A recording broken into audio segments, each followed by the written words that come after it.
going.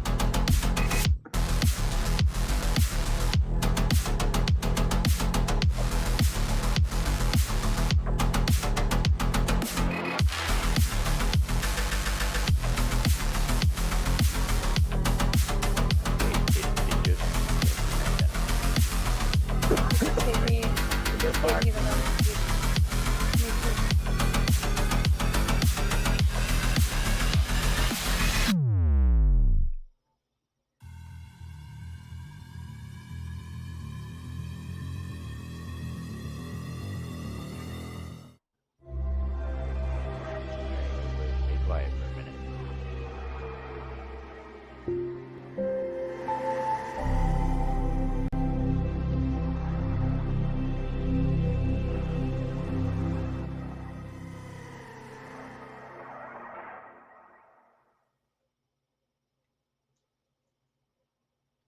Hey everyone, welcome to Let's Debate. I'm Let's Farm and this is my co-host Sparrow. And we will be your moderators. Hello. There she is. And we will be your moderators for this debate. Our topic tonight is who will be better for America, Harris or Trump? And this promises to be a pretty excellent debate. In the red corner, bringing the case for Donald Trump will be Elijah Rivera or Rivspool. And in the blue corner, bringing the case for Donald Trump, and in the blue corner, we have Stone Parent representing Kamala Harris. We will be having up to a 10-minute opening per side, 1 hour of opening dialogue, and a short closing statement, followed by audience questions. Remember to tag the moderators or Let's Debate with your questions for our debaters. Please remember to hit the thumbs up if you like the show, and don't forget to subscribe for more great content. Little reminder to attack the argument and not the debaters or each other. Now, since you're not here to listen to me ramble on, let's get to the show. Elijah will be going first, and your time starts now. Well, thank you for having me so much, Larry. Let's. And I really appreciate all the controversy that's come around since this election cycle. People say Trump is mean, he's horrible, he's the devil, he's a fascist. But I really care that he ended funding to Syrian rebels and gave it more to me. I think I'm way more important as a contract, let's just say, ender instead of a contract starter. And I just have to say, I'm going to go through a lot of Kamala Harris's donors, her policy proposals, and just compare those to Little Don. And I just got to say, we're really going to make the MCU great again. But anyways, let's get into actual business. And I got to take this off because I cannot talk properly with this thing. And so essentially, I'm not going to do the act no more. I'm going to do my real voice. Give me 1 second. Oh, real face time. Here we go.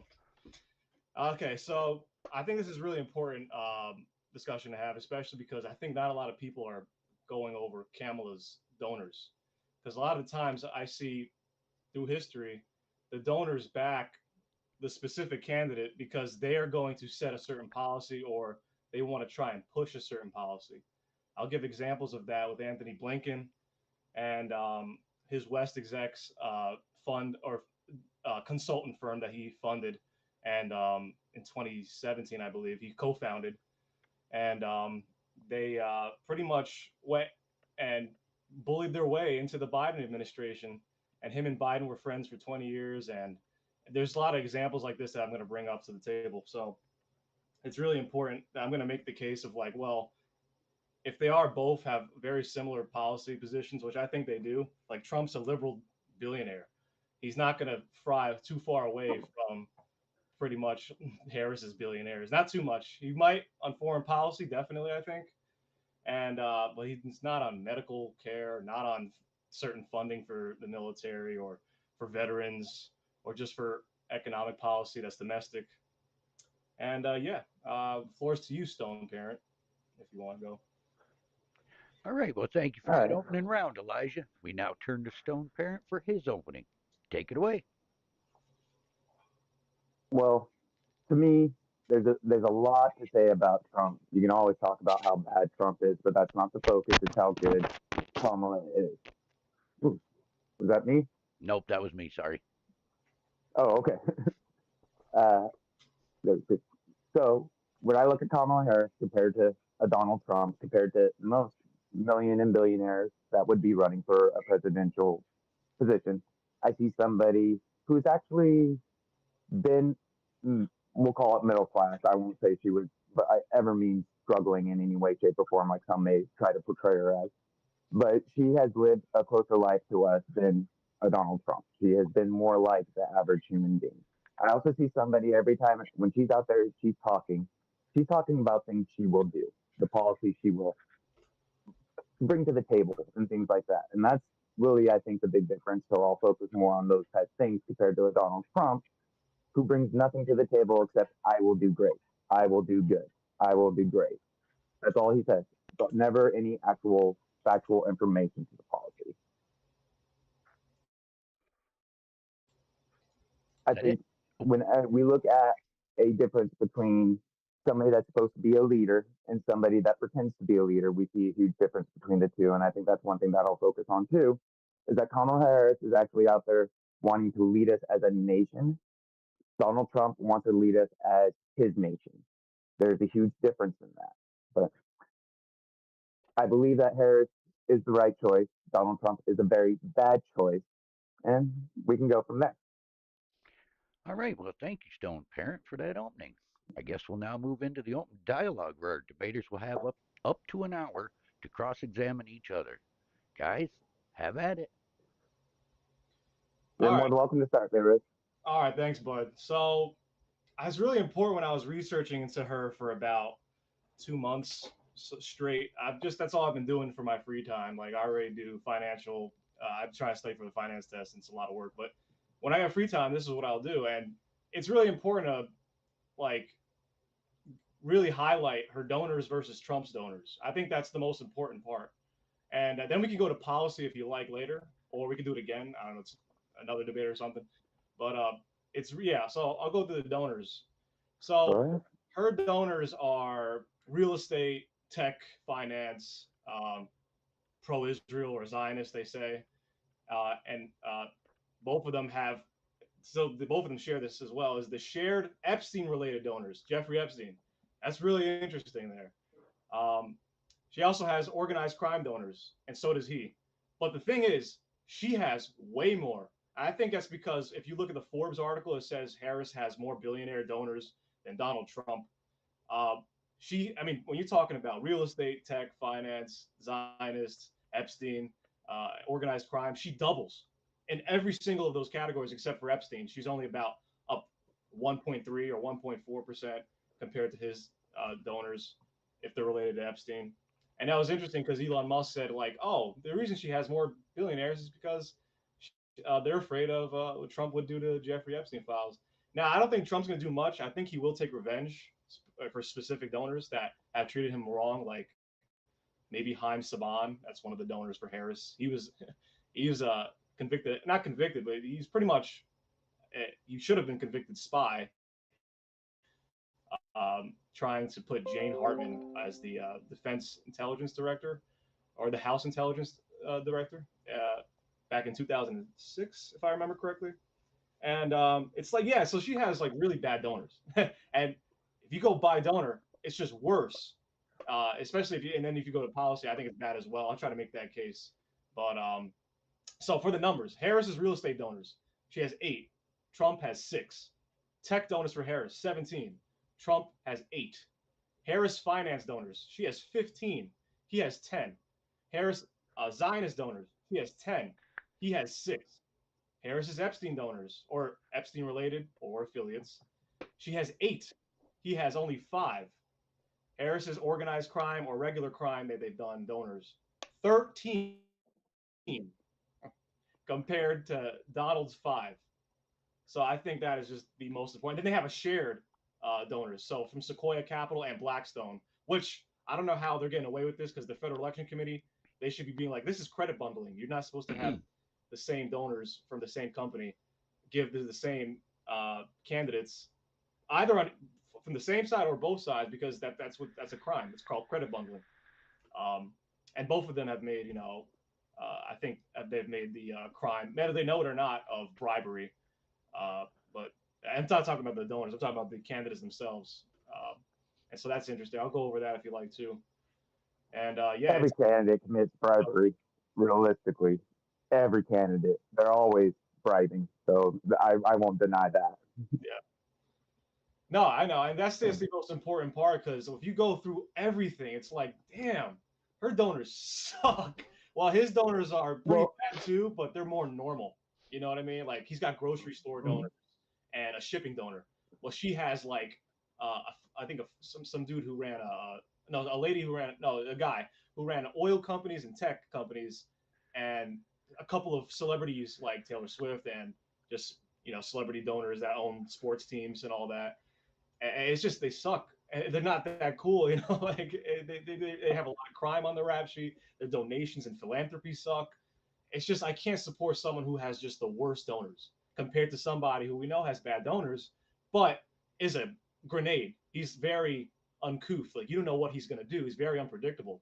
Like no one thought he was gonna actually end the aid to the Free Syrian Army, the FSA, when it was found through a report that those same Free Syrian Army guys gave weapons, U.S. weapons to ISIS. And it's like, yeah, well, it's very unpredictable with him, but he kind of knew. Someone told him. Someone whispered in his ear about that. And yeah, he's also, again, he talks in a certain way to trigger people.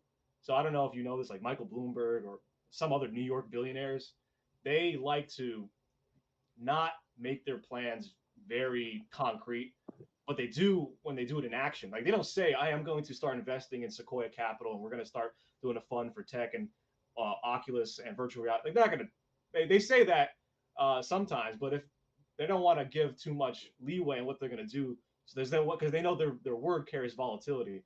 People are going to start flooding a market and start investing into whatever they're going to try and invest in or whatever they say. So they got to be careful. Again, the SEC, the FTC, Federal Trade Commission, Security Exchange Commission, they get on your butt if you say something that could cause market manipulation, and you get fined billions. And there's another thing with Harris's donors. There's billionaires that are fined hundreds of millions, tens of millions of dollars, and it's just ridiculous. And there's a lot of them are involved in crime as well. And it's like, wow. So she's a prosecutor taking criminal money, and she's saying, "I'm going to go after Trump, the criminal." I don't understand how she can say that with a straight face, to be honest. And yeah, if you want Well, to, I think you just kind of said the big thing, though.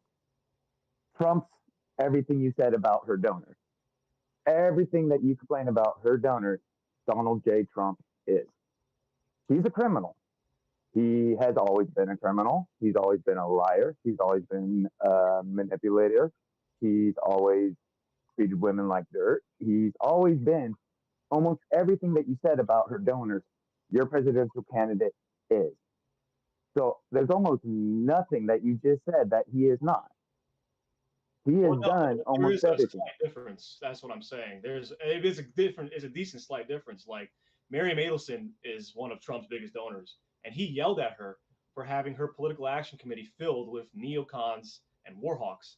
That was a big, I'm impressed by that because he usually just falls in line when he gets pressured to bomb Syria by either Kushner or Ivanka or Willie Vanilli, General Milley, or James Mattis or Ryan Kelly, who all three of them are now talking crap about Trump, who also all three of them were like, Because we need they to go have to legitimate Syria. reason to talk bad about Trump.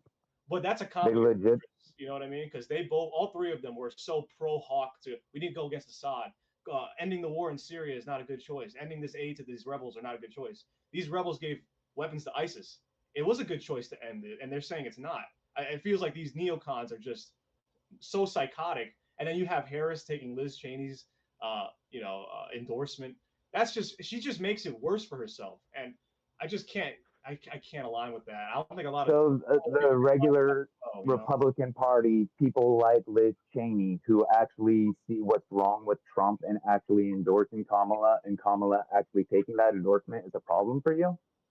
So there's no two-sided coming together. I think most of the things about Trump is like just it's like rhetoric, hearsay, propaganda. I think the only bad thing, to be honest, out of all of it, is the what's it called the election, the electorate scandal, right? That if it's true, it looks pretty interesting. Like there's some good stuff that is against him in those in the So file. the sexual assault doesn't bother you. Yeah. Say it again. The sexual assault doesn't bother you? No, that was like again one of the donors here. His name is Reed Hastings, I think, or yeah, I believe that's his name. Oh no, Reed Hoffman. Sorry, Reed Hoffman. He's the one who's financing Eugene Carroll's court cases against Trump, and this guy went to Epstein's Island. I mean, it's remarkable the irony that the media will either not cover or they'll cover slightly in like some newspaper, Wall Street Journal, New York Times, whatever. But they'll just cover a But little once bit. again, you're bringing up something Like, about somebody that's done something that Trump did. Trump went to Epstein that's what Island I'm saying. on multiple logs. No. So if you go to the logs, he didn't go to the island. He went to Every day there's more people coming out, and when more sexual assault victims that come out and accuse him, there usually ends up being more ties to Jeffrey Epstein. There was even an article, and I didn't get a chance to read a whole lot about it this morning, but there was another connection made to him today. Yeah, the Daily He's Beast. flying around in Epstein's old plane. Yeah, and that makes sense because he's a New York billionaire. They're both New York billionaires. That makes sense. But some of the new stuff from the Daily Beast came out. Well, it's not even new stuff. It's from this guy who wrote a book in 2018 or 17, right? 2018, saying Epstein had all these. He had the Epstein tapes saying, "Oh, I know Donald. He has this scheme to have sex with people's wives, his friends' wives, etc." And the thing is, but the connections to Epstein are there. I know their connections are there, and I got a whole wall. Right. So why is her donors Epstein connections so bad when Trump's Epstein connections aren't? A wall full of Epstein stuff. That's all Epstein. The white stuff. I've researched it. That's fine. With my friend. So right, and I've spent some time researching it too. So, but why is a donor's Epstein's connections worse than Trump? Well, so that's what I'm trying to tell you. I would know if Trump was guilty or not. She should have joined Maria Farmer and Virginia Giuffre, this new model that came out, saying, "Oh yeah, Epstein brought me to Trump's and he just grabbed me and raped me in front of her." Well, why didn't she join Maria Farmer and Virginia Giuffre's case? Because Virginia Giuffre and Maria Farmer actually got and they sued Jeffrey Epstein and Ghislaine Maxwell, the co-conspirator. So she's now out just days before the election. That sounds like BS. It does sound like someone's paying her to say some garbage. And then Trump can't just sue everyone, right? He's involved with hundreds of lawsuits. Oh, he thinks he can. Cases. Nah, you can't just waste all your money away like that. You're gonna have to like take capital away from your organizations. Right? He has about 495 businesses he runs. And Trump, he then has to take capital away from there, fund more lawyers, sue everyone else. It's lawfare. I honestly think you still haven't answered. How is it okay for Trump to have all these Epstein connections, but it's an issue for Kamala's donors to have Epstein connections? Right. So the most important thing is if those donors and Trump go to the island itself. If you look through the flight logs, Trump doesn't go to the island. He went to Florida, Chicago, New York, using Epstein's plane, but not to the Virgin Islands, Little St. James, that's what they call it, I think. And that's the most important part. And they had a falling out in Mar-a-Lago. I think he was bidding with Leslie Wexner. Trump and Wexner were bidding. They had a bidding war against one of the properties that Trump owns now. And Les Wexner was the financial backbone for Jeffrey Epstein. So that happened in 2006. I have to look at it again, but it happened way before this Daily Beast article and this guy that wrote this book on Epstein and Trump. So there's a conflict of interest there. Epstein now hates Donald, and it's true they haven't been friends for years after Trump bought the property off, or bidded the property off from Les Wexner. And so, of course, Epstein hates Trump now. I think he misspoke. Say it again. Epstein hates Trump now. Hold on, I'm going to turn the volume up. I'm sorry. One second. Say it again. I may have heard wrong. Did you say Epstein hates Trump now? No. Epstein's dead, right? But definitely. Right. That's why I was just making sure I didn't mishear that. No. In 2017, when that came out, he definitely hated Trump. That's what I'm saying, because they had a bidding war over it was either Mar-a-Lago or another casino hotel chain that he was looking for in Florida with Les Wexner, Epstein's backbone, his financial backbone. Again, Jamie Dimon is now endorsing Kamala, who's knew about the Epstein scandals, yet still banked with him. And then Jess Staley, his I think it was the co-CEO or whatever of Chase. Okay, I mean, it's just I still don't see are way more guilty. That's what I'm saying. Then if you go to Trump and his connections with Epstein, there's just way more guilt and connections here that makes sense. Like Sequoia Capital. Sequoia Capital they invest in a lot of tech. and Epstein was hanging around all these tech financiers, and he invested with Sequoia Capital. They had co-investments into tech research, and he also was in MIT. He invested in MIT, and it's important because there's a bigger scandal with Epstein that Kamala could have won on. That's the most important part as well. She could have been like, we're going to go after Epstein and his associates, and if they had evidence, would have nailed Trump, but she did not. She left that case to die in the FBI's little files. The case hasn't died. The case is taking its time. Well, no. She left it to die. She But knew that the still, FBI okay, I need a couple minutes here. to P. Diddy. So if the FBI is saying, oh, we're not going to touch Wait, Epstein, wait, wait. it's too important, we're going to go touch Sean Combs, well, that's a perfect example of systemic racism. Yet she never called it or picked up on that. It's just, it feels like a lot of her accusations, a lot of media accusations as well, are their confessions and what they're actually involved in. That's what I'm trying to say. I still don't see how anything you've said makes Trump a better candidate. What I've seen is you accuse her donors of all the things that Trump's done. And so you're saying since Trump did it, it's okay, but her donors doing it, it is not okay. That doesn't make Trump the better candidate. I can sit here and list numerous things that Trump has done that makes him a terrible person. I can list numerous things that Kamala has done that makes her the better viable candidate. But when all your accusations are her donors are as bad as he is, that makes no sense as an argument. No, it really. does. As we know in politics, how does it make sense that her donors are just as shitty as Trump, so Trump's better? Her donors are way worse. That doesn't make sense. That's what I'm saying. Her donors are hundreds of times worse than Trump. That's what I'm trying to explain. They're doing the exact same thing as Trump. And then I can look down and see how many different things that Trump has done. Yeah. The getting convicted of sexual assault, made rape. It was rape. Don't care what anybody says. It was rape. He has at least 26 other accusations. He has incited an insurrection. He has separated children from their parents and then lost them. All these other things that he has done on top of those things that you are accusing Kamala Harris's donors of, and you still think he's better. You're not saying anything about Kamala and how she's worse than Trump. You're saying that people that support Kamala are worse than Trump, so Trump's better than Kamala. That is not a proper argument, in my opinion. It is if it's for the donors. If it's just like some random schmuck that's giving campaign donations like $100, $500. That who cares? Like I don't care about that. I care about who's donating millions, hundreds of millions to their campaign. The majority of the money that Kamala Harris has gotten is called from small donors, not just millionaires. Donald Trump, Elon Musk, they are the ones funding his campaign. Two of the richest SOBs in politics today. I think you're downplaying the donors, though, because a great example is Anthony Blinken. I think you're projecting all the issues onto the donors that are actually Trump's issues. What do you mean? You're saying all these bad things about the donors, like they're so bad, and this makes them these bad people, so Kamala's terrible. But there's the things that Trump does. There's the crimes and the criminal corruption and all that stuff Trump has done.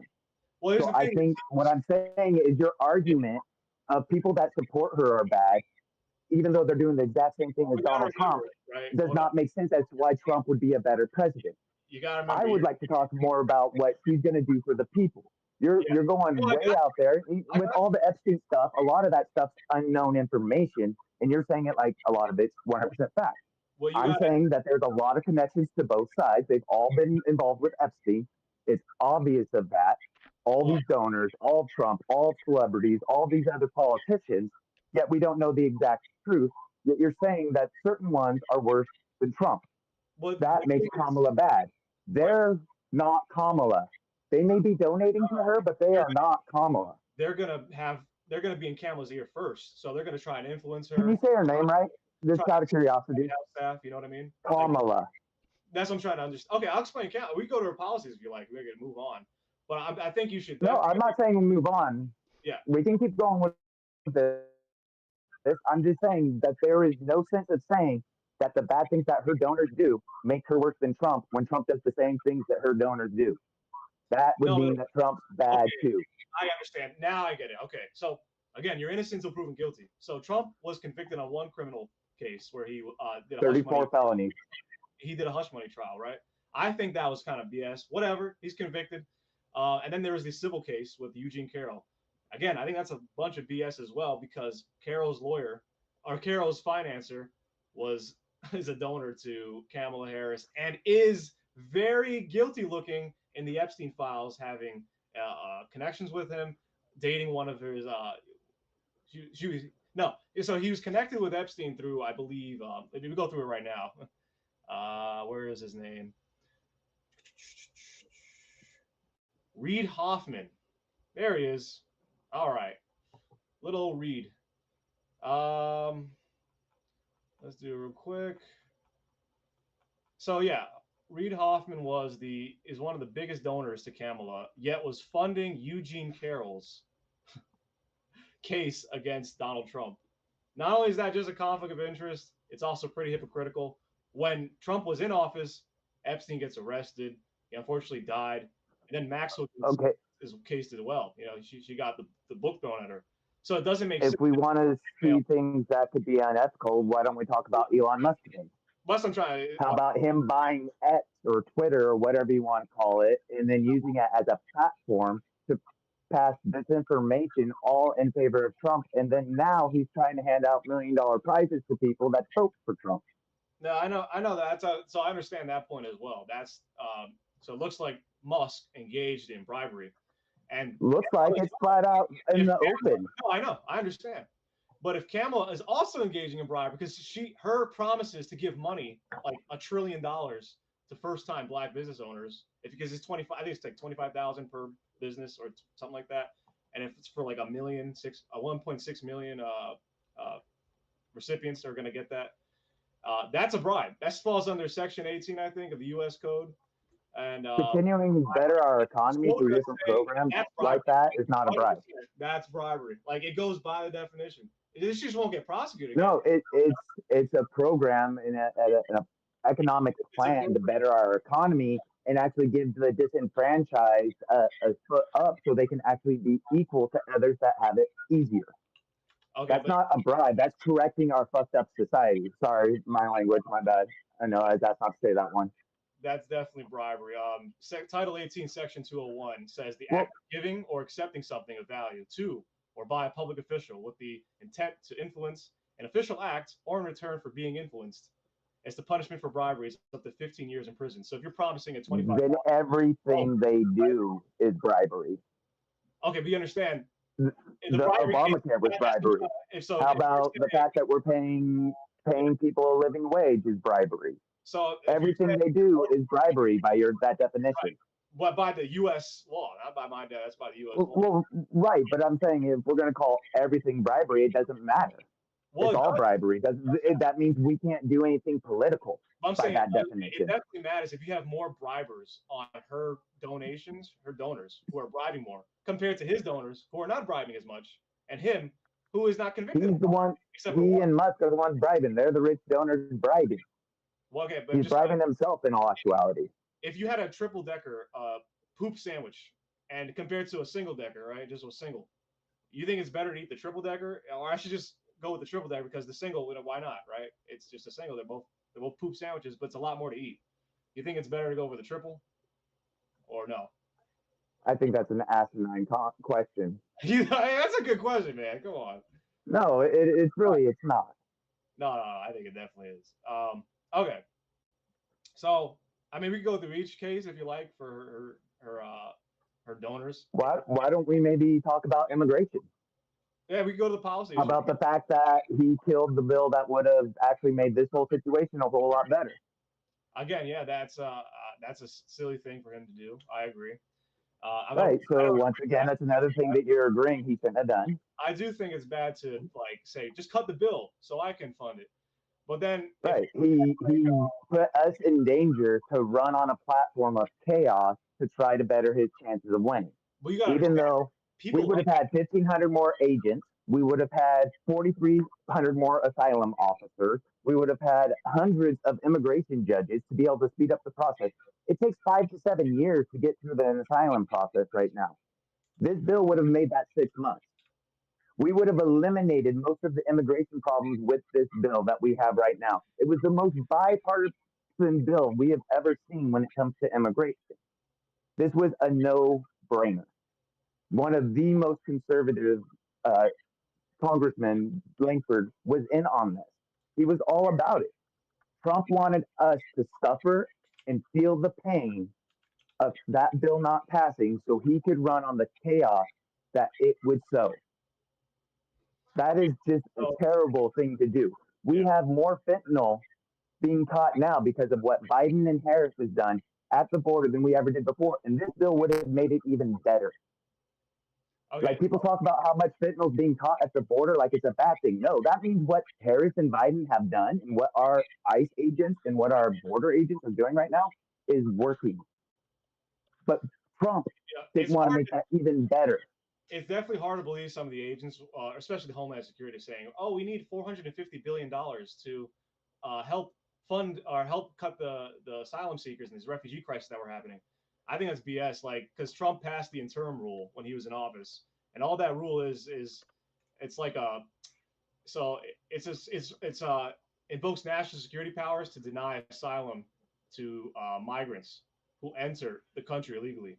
It's called the interim rule, and if applied to a proclamation suspending the entry of aliens or illegal immigrants who cross the southern border unlawfully, it bars the aliens or these immigrants, from eligibility for asylum, and thereby channel inadmission immigrants to ports of entry where they would be processed in a controlled, orderly, and lawful manner. So the DHS took that rule, and that's what slowed down those mass flux and waves, because you had to go through a harsher process to get asylum when they had to, pretty much process you to see if you're BS. It's not about it being harsher. It's us not having the means to process these asylum cases quickly enough. No, but she knows the asylum process is the issue, right? So yeah, because we need to process these things much quicker. Yeah. The asylum process, it takes so long, absolutely horrific amount of time. And so we have immigrants, whether they're going to be here, whether they're going to give asylum or not, still in our borders for 5 to 7 years, causing even more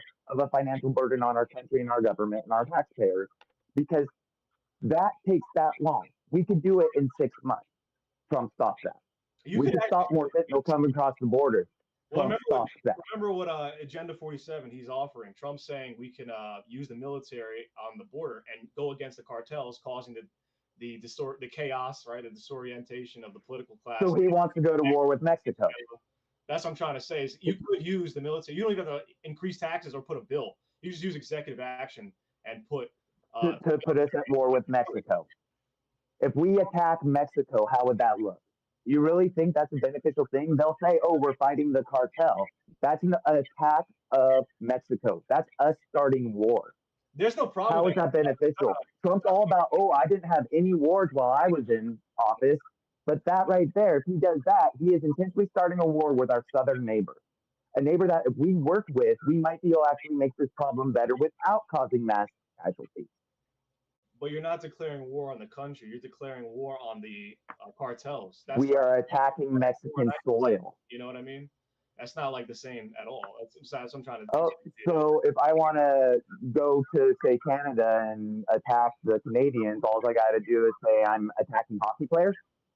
No, you don't have to drone. Because if you're actually launching a military attack on Mexican soil, you are going to war in Mexico. Not a chance. Whether the war is with Mexico themselves or the cartel of Mexico, you're still in war with Mexico. El Salvador. When we went and fought terrorist groups over in the Middle East, were we at war with those terrorist groups, or were we at war in those countries? We were at war in those countries. It wasn't just the terrorist groups. We were fighting wars in those countries. You step foot in Mexico and you start launching bullets, missiles, or anything else towards anybody, that is a declaration of war. The last thing we should be doing with our southern border. We're not going to declare war against Mexico, especially when you have El Salvador that actually declared war against the cartels, put hundreds of thousands of these guys in prison. I'm sorry, tens of thousands of these guys in prison.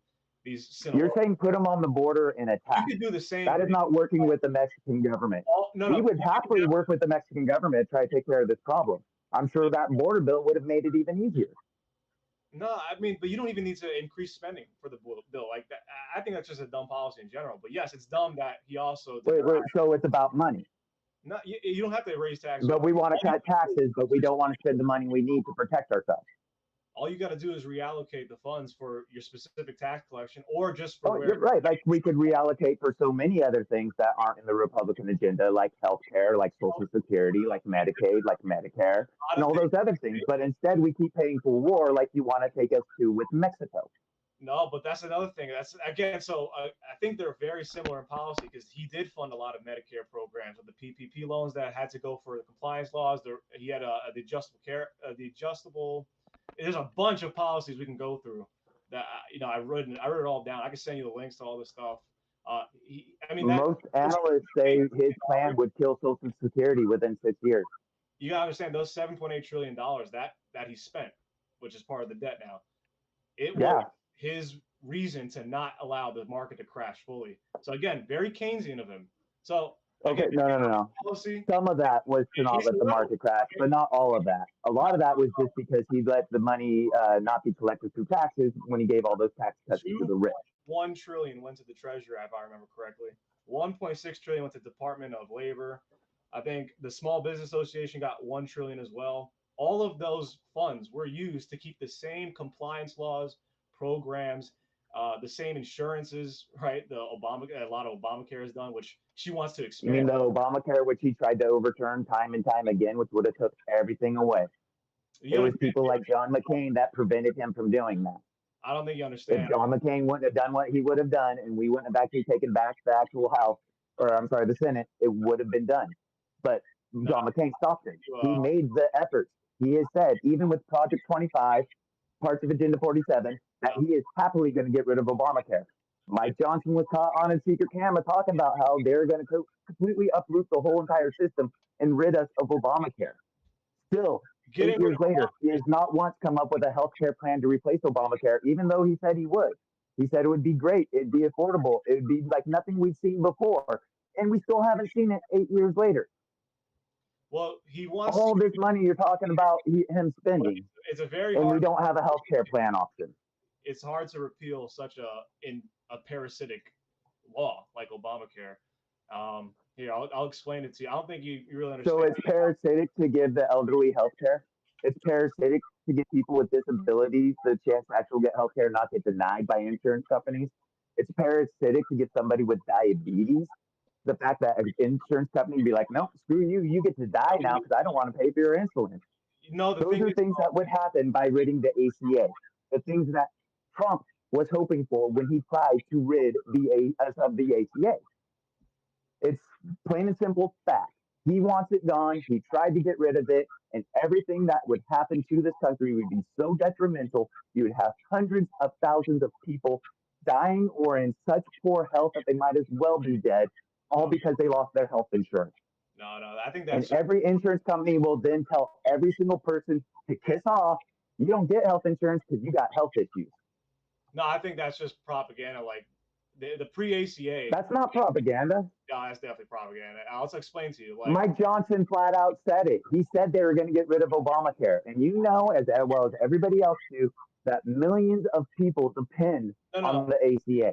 millions of people dying from like diabetes. That's just not going to happen though. Like diabetes takes time to kill you. It's like as soon as you get off ACA, as Affordable Care Act, you're not going to just start dying. Like you have a phone now. You don't need Really? So somebody wait. So somebody gets off the Affordable Care Act and they don't have the funds to pay for their insulin. They're not going to die. Well, those funds and those premiums go through such a long process that you have to. So the private professionals have to provide even more money to compete with the government just taking tax dollars or stuff from the Treasury and just for the Fed and they're spending it on whatever just because you're following all of the guidelines to going through 4 separate processes to get affordable to get Obamacare. And it's just so ridiculous when you have to go through all those processes. You're causing the private insurance agencies to increase the prices. And if they have to increase prices, then everyone across the board has to increase price because we're mostly private and not as much public. They don't have to increase prices. They're still making record profits along with the pharmacy companies. Even though they've had cuts in prices because of Biden and Harris, they're still making record profits. No. The pharmacy companies, Trump was trying to get them to explain more They explain more different options. He gave them more options. I'll go through that as well. But I want to first explain No, Obama. more options means better competition, and the market will fix itself. I know what you're going to say, and that's absolute bull. It doesn't work that way. Yeah, it's true. Not when it comes to healthcare, and they're all in cahoots with each other. When it comes to healthcare, They don't care. They don't care about what the law says. They make the law. They create the law, and they control a guy like Trump. no, Trump instant. is a big multi-million-dollar corporation that is going to do what other multi-billion-dollar corporations tell him to do because it makes money for both of them. Okay, so insulin has to go through, which most people buy, has to go through the same 4 requirements. So they have to go through the ACIP. Then it has to see if that person has routine immunization so they can get certain insulin. It's not complicating different chemical mixtures. Then they got to go through if it's preventative services for women. So they have to go to the ACA now. They have to go to the HRSA. That's another organization. It makes coverage requirements for women. Like and you can skip it if it's a man. But that's still, he has to go through the same BS. And you could have skipped it, but no one wanted to reform the law. They just want to expand Obamacare, which is just dumb because they're telling you why it's bad. It has to go through 4 different processes. Then the last process is preventive services for children and youth. Why? If it's an adult getting it, why does it still have to go through that process when you could have capped insulin at $3, $4 per 1,000 units in a vial? Because you can make that. Like I think NCBI came out with an article saying you could make insulin for. No, they can't just cap it. They had to negotiate that cap. They can't. The government just can't step in and say this is what you're going to pay. That's not how that works. Say it again. I'm sorry. How could they cap? You said that the government could just step in and cap insulin at $3 if they really wanted to. That's not how that works. No, you The could. only reason we got it as low is they negotiated it. No, I'm not saying do it. I'm saying you could have capped it, but they didn't want to because you have to ship the insulin, shipping costs. It takes a lot of money, and then it has to go through a regulator to see if it's approved, if it's not approved, if the vials are safe or not. There's so much BS and compliance laws that they don't care about, but they have all this law. Even with all the compliance laws and all the BS that you go through, a vial of insulin costs less than $3 to make. Exactly, it costs That's less than with the cost of it. Yet it's $35 to buy at like the local pharmacy. But it was over $300 to buy. Yeah, because because of what Biden and Harris did, they got a negotiated price down to $35 a month for seniors, and hopefully expand it to everybody else eventually. And at that point, they are still making over 1,000% profit off of that. The total cost, all costs for a vial of insulin is less than $3. I'll tell you why. Diabetic in the family, dude. I know a little bit about the diabetes. Well, I can explain. I'm telling you, the cost on that and what insurance companies were making off of it before Biden and Harris stepped in and made it better was absolutely insane. We're talking 1,000% markup. Yeah, the reason they're 150% markup. The reason they're doing this markup is because you have the process, and then you have to have refunding. So, so the CDC, they assign the ACIP, and so their foundation is able to just get millions of dollars from donations from different pharmaceutical corporations, and there's a lot of conflicts of interest. So Roche, right? They're the maker of Tamiflu, and they donated $200,000 to fund a CDC flu prevention campaign. That money has to go right back into their stocks, and that's how they get away with the markup. Is they're able to pretty much use credit borrowing, and they get away with the markup because we have a messed up capitalistic system. That's not how that works. Like, it's not even capitalist. If you have to go through 4 government regulations just to approve or get a drug to get insurance approved, that's not capitalism. That's like the opposite of capitalism. So that is exactly capitalism. When you're marking up the price of life-saving medications 1,000% or more because you can, and that's just the only reason to do it is because you can, then that is a problem with capitalism. Not because you can. It's because you're going to if you want to save up. No, it's because they can. They've had many of them get busted doing it. They've been caught on freaking hot mics talking about how, you know what, the market dictates I could charge this month and get away with it, then I should, even though they're already making record profits. They're just filthy, filthy rich. Yet they can continuously screw us over. That's capitalism. That's the problem with it. You don't understand. The reason is the compliance laws force insurers to even have their own insurance for their employees. So if their own employees are taking Obamacare and you have like prices for premiums at $200, then they double to like $450 in 7-8 years or whatever. then you have to still provide insurance for your own customers. So, and it's funny because you're the insurance company offering medical care, but yet it's a bubble because Obamacare is being so demanded by people. You have to go through the process and provide for the same insurance for your own employees, and those benefits and those costs, right? You have take leave, right? Take leave benefits. You have injury. You have so many other things that you have to provide. Like if you go through it, it's insane. You have to make sure the insurance covers. I understand completely what you're saying, and I won't say that you're necessarily wrong. But how is that not a That's problem not with like capitalism? yeah, that's from Capitalism. Obamacare though. But That's wait, when the cure to that issue is socialism, how is that not a problem with capitalism? because We can that's socialize our healthcare system. If we completely socialize our healthcare system, the capitalist part of it is gone, and we have now no longer have a financial issue when it comes to healthcare. People aren't dying because somebody's trying to make too much money off their medical problems, and everybody can live in peace and harmony with a good, healthy life. But no, capitalism means that we need to take advantage of people's health problems and make a profit off of them. There are okay. certain things that just flat out should not be for profit. Healthcare Okay, is the most important thing. yeah, but I'm Why are we allowing them to make all I, this money off of it I'll and then explain. turn around and act like Trump getting rid of the ACA, which is the only reason I keeps people health or on healthcare, is actually a beneficial thing. I We can should all be on the ACA. We should all be on the Medicaid part of you it. literally just kill yourself. Like you're gonna kill your own No, yeah. if you want to go buy insurance elsewhere, that's fine. But if we actually took our tax money, like you were talking about, reallocated it to things that would actually be beneficial, making sure we all have proper health care that we're not going to lose. People can't change jobs because of health care. People can't actually even go anywhere besides home and work because they do anything because they spend so much money on medical. The ones that don't spend so much money on medical are the ones who happen to be poor enough to actually qualify for health care through the Affordable Care Act and get it through the state. The But you whole system could be fixed, yeah, but we want to make money off of it. We as a society have deemed money more important than anything else in this country. no, That is the problem with capitalism. That's the problem with Trump. I no, hear Kamala Harris talking about doing things for the people to try to better the economy, to try to better our future. What I hear from Trump is, I'm going to take everything away and make you guys work on your own and suffer. And then I'm going to just blame it on everybody else because what I do is great. no. I think you have to understand how our medical system works if you're gonna criticize Oh, it. trust me, I understand the medical system pretty well. I don't think so because okay, so you have to go. So It's, the step is preventative service for women. That's the last step for ACA, and so through that, that's where all that massive markup comes through. You have to provide cleared contraceptives and breastfeeding support and supplies, broader screening, consulting for a range of conditions like intimate partner yes, the violence, healthcare, the violence, ACA makes you have to require healthcare. STIs, HIV. I'm not done. Wait, I'm gonna explain because it keeps going, and then you got to go through the children's version of it.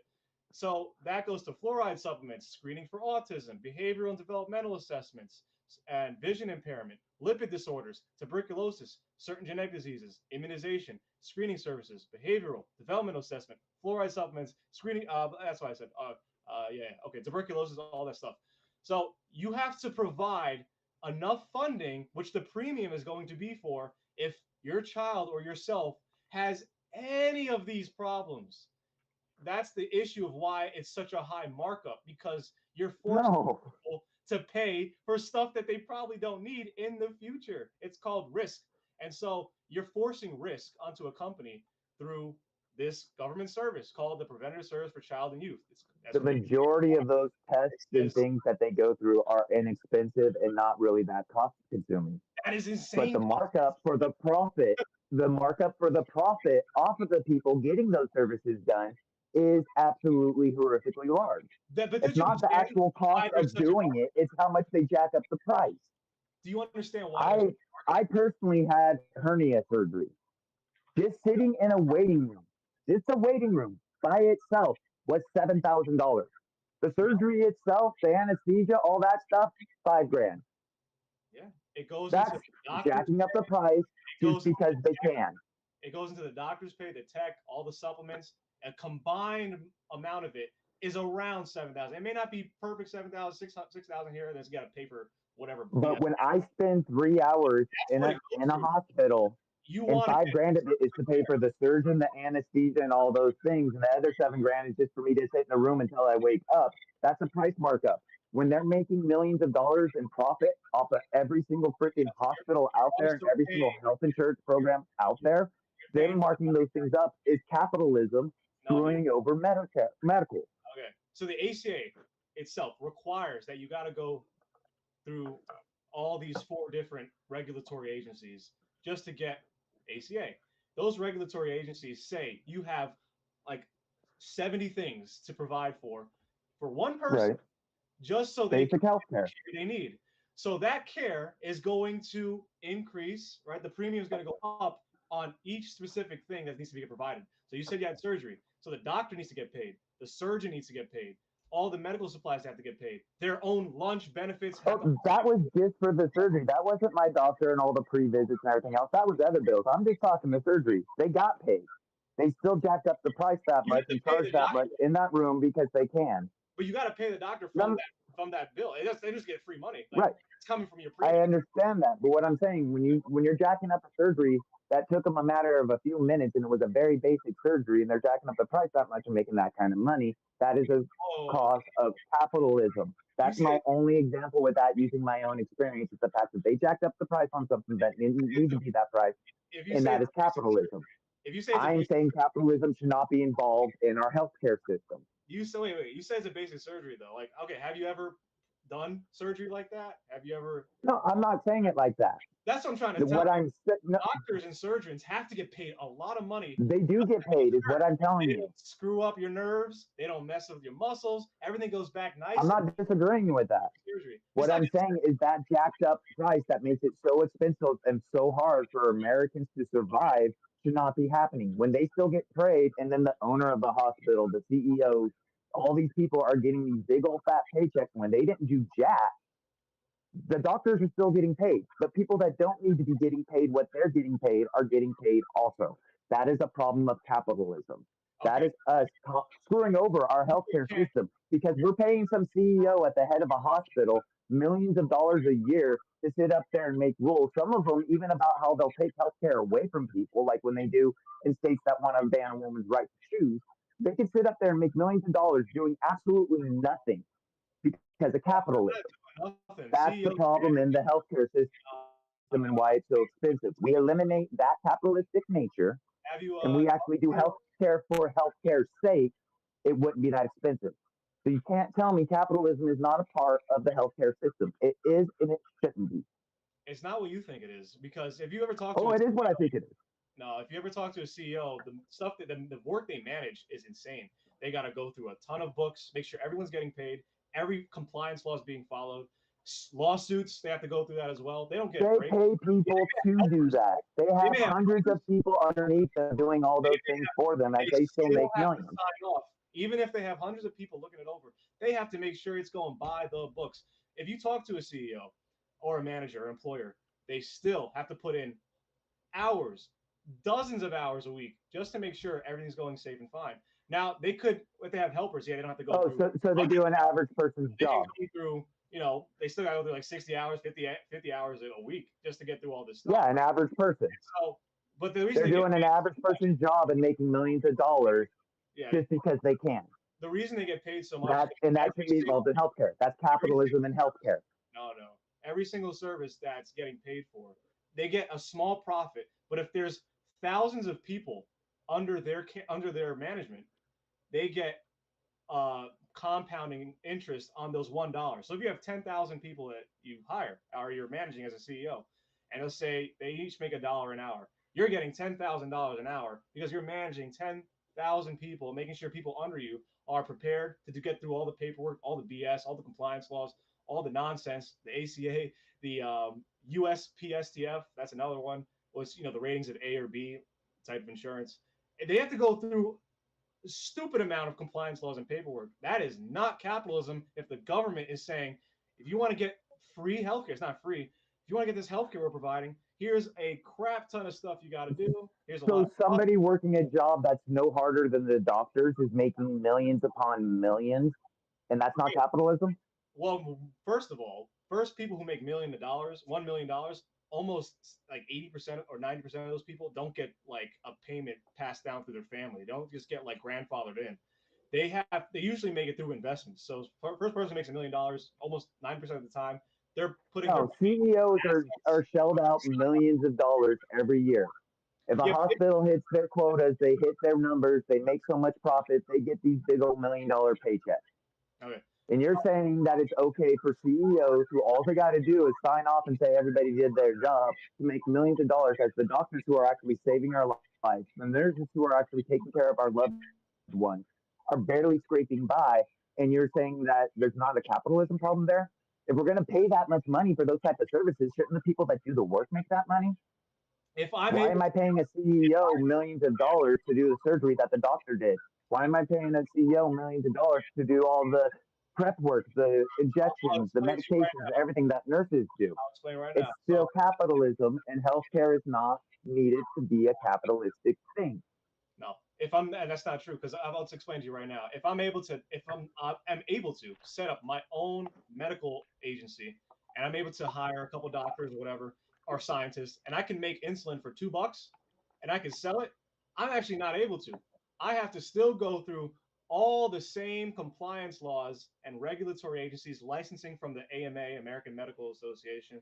I have to get a license from them and approval from them as well. I have to get FDA approval as well. It's such a process just so I can start my own health practice. If the government's telling me you can't go and just create insulin for $4, you got to go through X, Y, Z, A through Z, just so you can pay, just so you can open up a business. That is not capitalism, dude. That is the government. Okay, so all these insulin companies have gone through X, Y, and Z, are still making bank off of those If things you're while making, that's only the thing costing too. them a couple dollars a vial. I That's think capitalism. your issue is they're making a lot more money. That's because they're smart. My issue is that people are rationing their drugs because they can't afford them. My issue is people can't go to a hospital and get medical treatment because they can't afford to walk through the door. My issue is in the people that can afford the insurance, they still can't afford the copays to even do it. So they're paying for something they can't even use. And even if they can go see the doctor, chances are that that drug wasn't covered by their prescription or their medication or healthcare company. Sorry. And they're going to have to fork over money out of their pocket to go pay for that prescription. Since they can't, they don't get their prescription. Or they give up electricity, they give up food, they give up all the necessities of life. And if they have kids, that means their kids don't eat. That means their kids have no heat. And that's Okay, all a problem of us charging way too much money for something that should not be a profit driven item. There is no reason for us to sit back and make money off of people dying and being sick. It is disgusting that we live that way. We are the only industrialized nation that is civilized like we are that doesn't take care of its people through its healthcare means. All these other countries do it.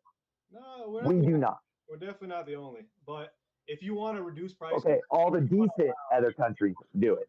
if you want to reduce prices, you're going to want to get rid of the HRSA, the WPSI, the ACIP. You want to get rid of these organizations that are making it literally so expensive just to get regular health care, right? They could even offer, um, like an exercise program for if you start young, so you don't get all these problems in the future. But they're not allowed to offer that. You have to go through a certain regulatory process. You're just not gonna like. It's not capitalism, man. That is just. I think your issue is that people are getting a lot of money off of it. If they're smart enough to go around the regulation, My issue is that people's lives shouldn't be a profit making thing. if they're able to just They borrow, should not be making money off of my health or your health. That's my issue. But I okay, think so we're getting you don't away like from the whole idea of what is better than the healthcare idea. We obviously aren't going to reach on that. you don't My like problem is Trump's trying to take that away from everybody. you don't like the If we're problem. talking about who's better for us as people, the amount of people that depend on the ACA would Yeah, only want somebody that's going to keep the ACA in place for them, and that is Kamala Harris. yeah. Trump's going to get rid of it. She wants to His make Project 25 will do away with it, and he'll okay. offer us nothing in place. Yeah. So you already agreed that this is a problem that they're offering all these services, which cost up the price. You said, yeah, I agree. No, I don't agree with that. You don't agree I with absolutely do not agree with that. me. I Okay. agree with the fact that we as Americans should all have access to I health can care. show you many interviews, the books. I can show you insurance books. I can show you everything that is backing up what I'm talking about. If you talk to a CEO, if you talk to like, I don't know, if you talk to like some healthcare insurance CEO They'll tell you exactly what's going on. They can't just like lie in the books. They have to actually show you how much money is going to all these insurance costs. And they're going to explain to you every single step of it because they know exactly what's going into, why it's so expensive. It's because of the ACA. It's because there's it's because of capitalist markup. But it's not we're not going to agree on that one, I see. But I want to get back to the idea is that Kamala is keeping the ACA and Donald Trump's willing to throw people off the ACA, destroy it, and not offer us an alternative. How does that make him better than Kamala? If he doesn't have an alternative, he doesn't have a way to offer people affordable health care. He doesn't have anything for us to even consider as a thought or an idea about it. How is getting rid of the ACA, even if we stop talking about the capitalistic nature of it, how is getting rid of that and throwing so many people off of health insurance make Trump better than Kamala? Okay. So you can go through his medical record, right? Go through some of the stuff he's passed, executive orders, bills that was co-partisan, and he signed on the bipartisan bills. So you can go through them. Like, all right, he capped insulin, right? It was the what was that policy called? Let's see. He tries to take credit for that, but I don't believe he can take credit for that. 2020, he signed an executive order moving Medicare one step closer to a most favored nation drug pricing system. There you go. Oh, and then Biden just co-signed on it. Like he just continued the same policy that he put in. There you go. That's him trying to reduce costs. I'm going to make the case where they're not too different from each other. You may think they are, but he supports Medicare as well. He supports, Obamacare-like policy. There's a big difference in wanting people to have health care and not wanting people to have health care. You can try to say that they're the same all you want, but Kamala wants people to have health care. Trump doesn't give a damn if you have health care. There's no evidence saying Trump does not want people to have it. He's signing the similar bills. He said he was going to first say, get rid of Obamacare and give us something great. We never got something great. We didn't even get an idea of what something great would be. He has never given us a plan of any type. He has never spoken about what his healthcare plan can do for the American people. He just says, I'll give you something great. The same way he does with a lot of his ideas. Don't worry, it'll be great. You just got to trust me, bro. That's how he goes. That's the Donald Trump way. It's like, I will give you things great. I will give you things great. It'll be awesome. It'll be huge. All those things, but he never actually gives us details. Trump does not have health care for us in any way, shape, or form. He is not willing to give us health care. He's not willing to help us with health care. All he wants to do is give it back to the free market and hope that capitalism will bring the prices down, which we've seen many a times does not work. The capitalist nature in healthcare has never brought prices down. Okay, so he did sign the Medicare for All Act of 2019. And if you remember what that has, you got section 2, 3, 5, 6, and you go through all of them. It's Medicare for all. How is that not like Obamacare? It literally kind of pretty much is just for older people. So, and who are the most sick, who have the most comorbidities, right? So he's literally giving what you guys want. So section 2. No, he's giving the very poor. All he did was give the very, very, very poor an option for some health care. He didn't help people in the middle class and the lower class actually have an option to pay for health care. Okay, wait, you said he benefited just the weekend. Healthcare policy platform. I'm telling you, he doesn't. Like, you can go through his record. It's very similar.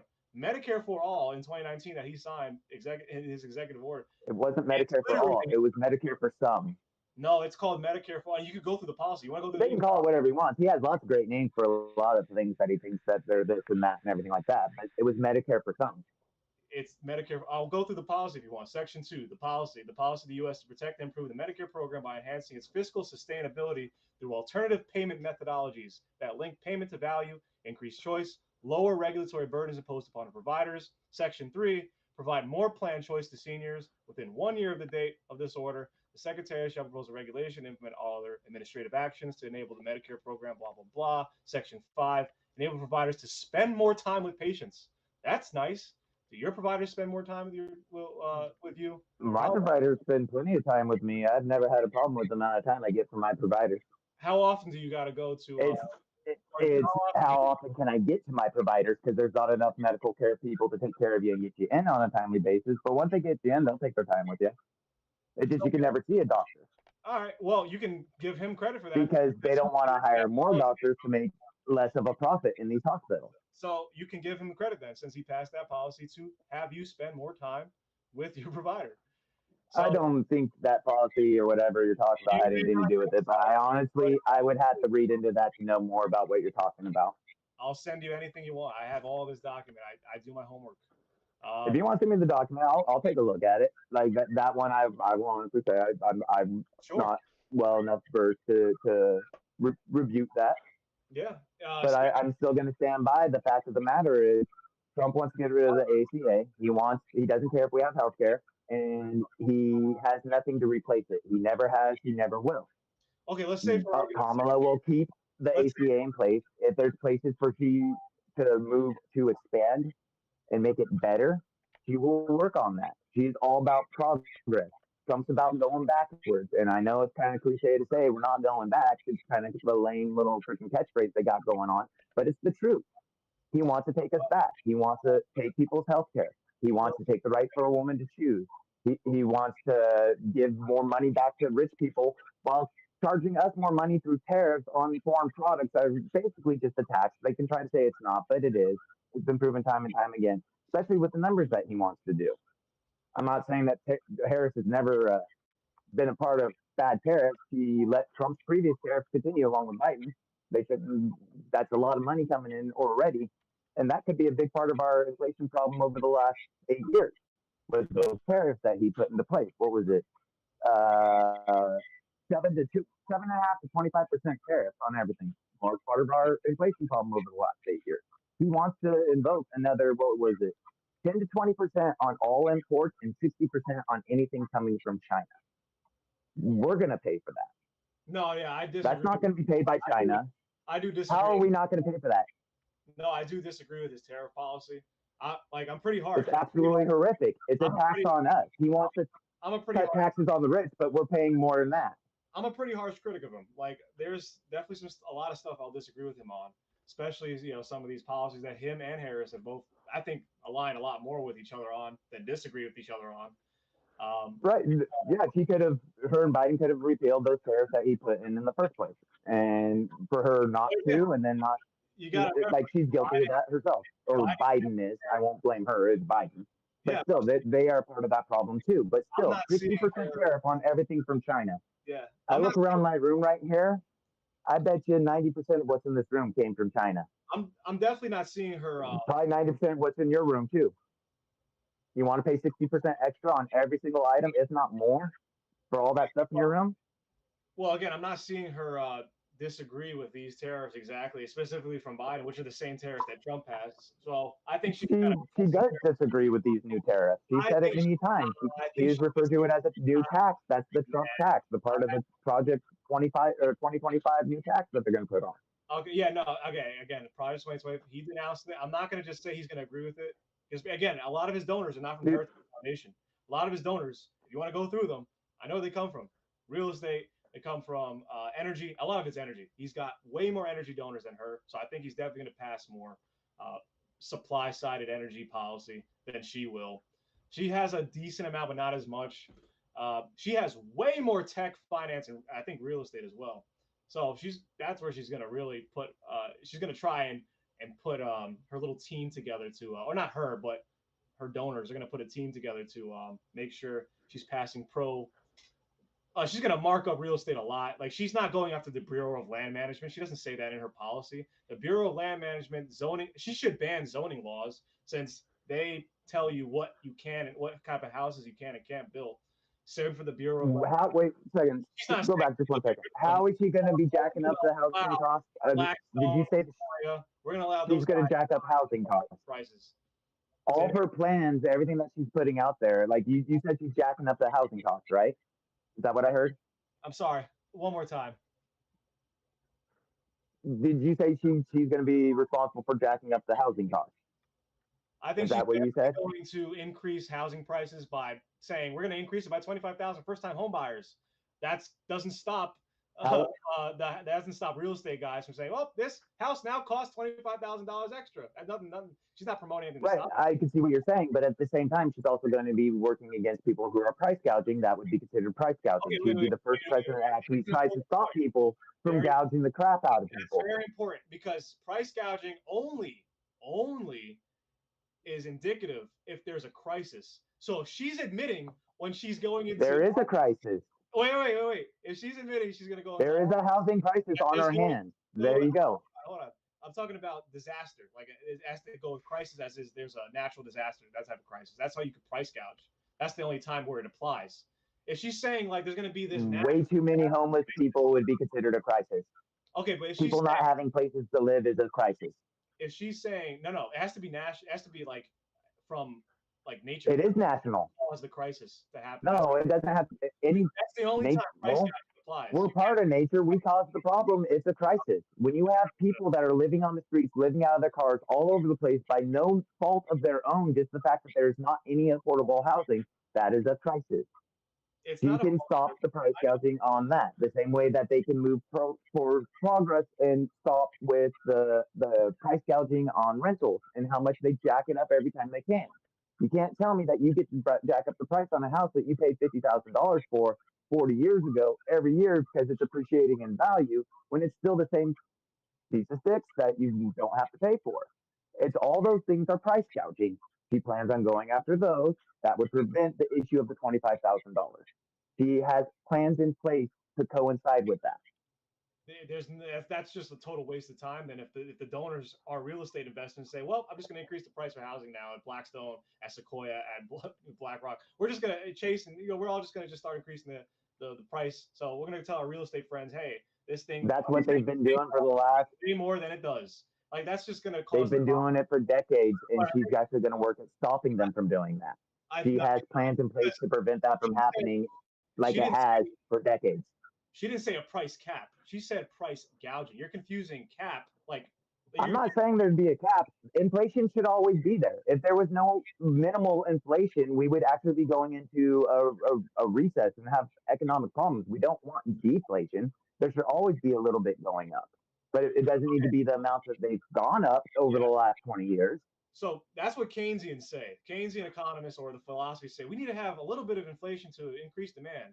Well, then what's the stop of a little bit? What if a little bit to anytime we've had deflation, our economy has crashed. I want to explain. So if she's saying we're gonna have price caps, that's what you would be talking about if she said that. If she said price gouging, there's a difference that I think is getting conflated there.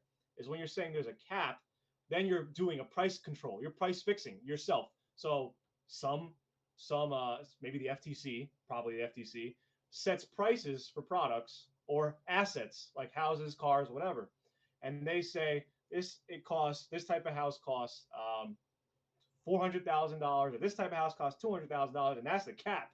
That's called price fixing or price capping. But she said price gouging, which means she doesn't even understand what that means. That's another thing. She doesn't understand what she talks about most of the time. I think she just memorizes scripts and she. Oh wow.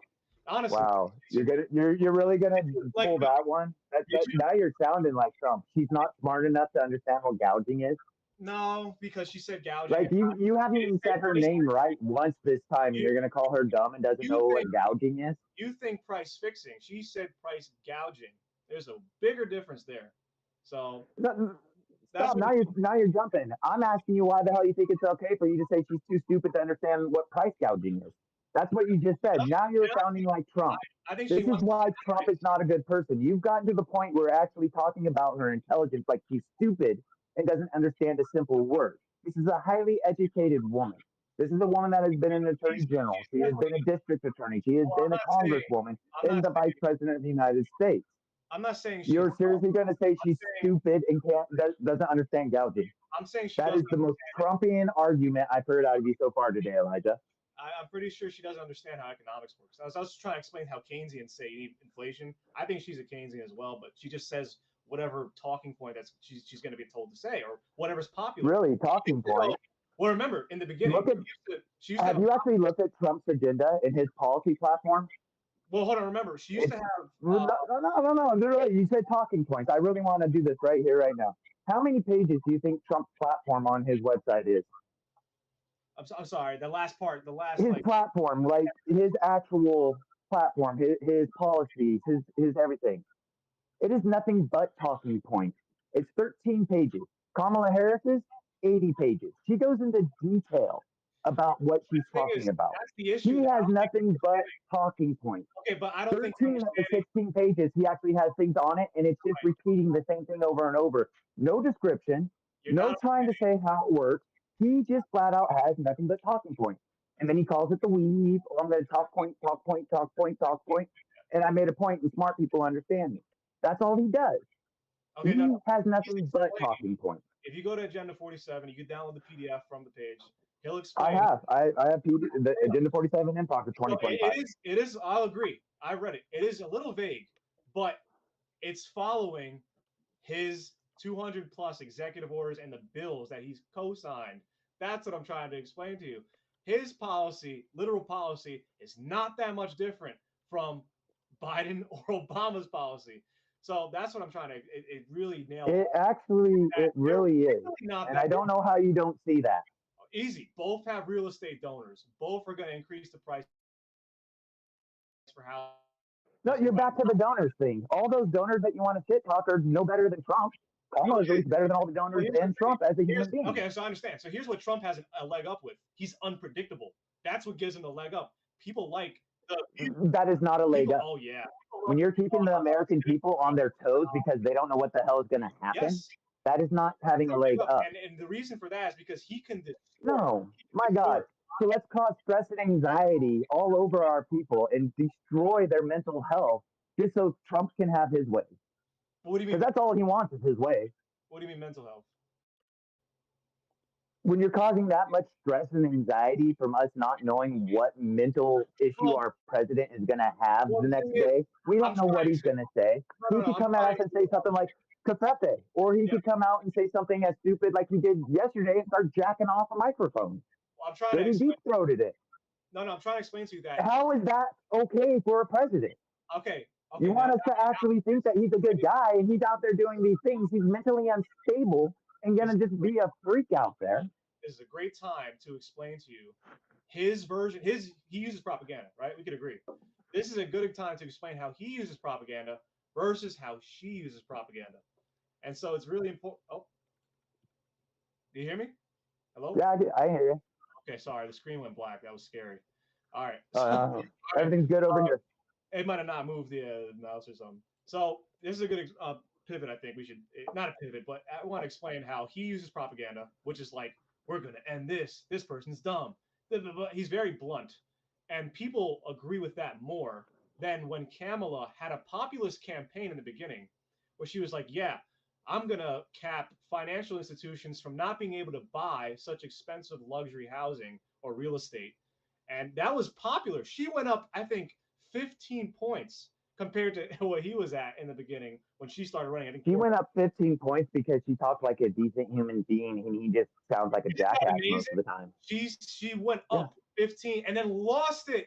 Almost tied. I think they're almost tied. Especially in the private polls. He's like up a little bit and she's up a little bit in some private polls in Iowa, I believe. In Iowa. But yeah, they also, I'm sorry, I don't really necessarily trust all the polls considering that gambling's going on with all those polls. So and our last two elections showed us anything, those polls, like, I do understand what you're saying, but I don't trust any polls. Like they're saying Trump's going to lose Iowa now. I really don't think Trump's going to lose Iowa, but they're saying that he'll lose Iowa. Well, I think it's really don't trust the polls.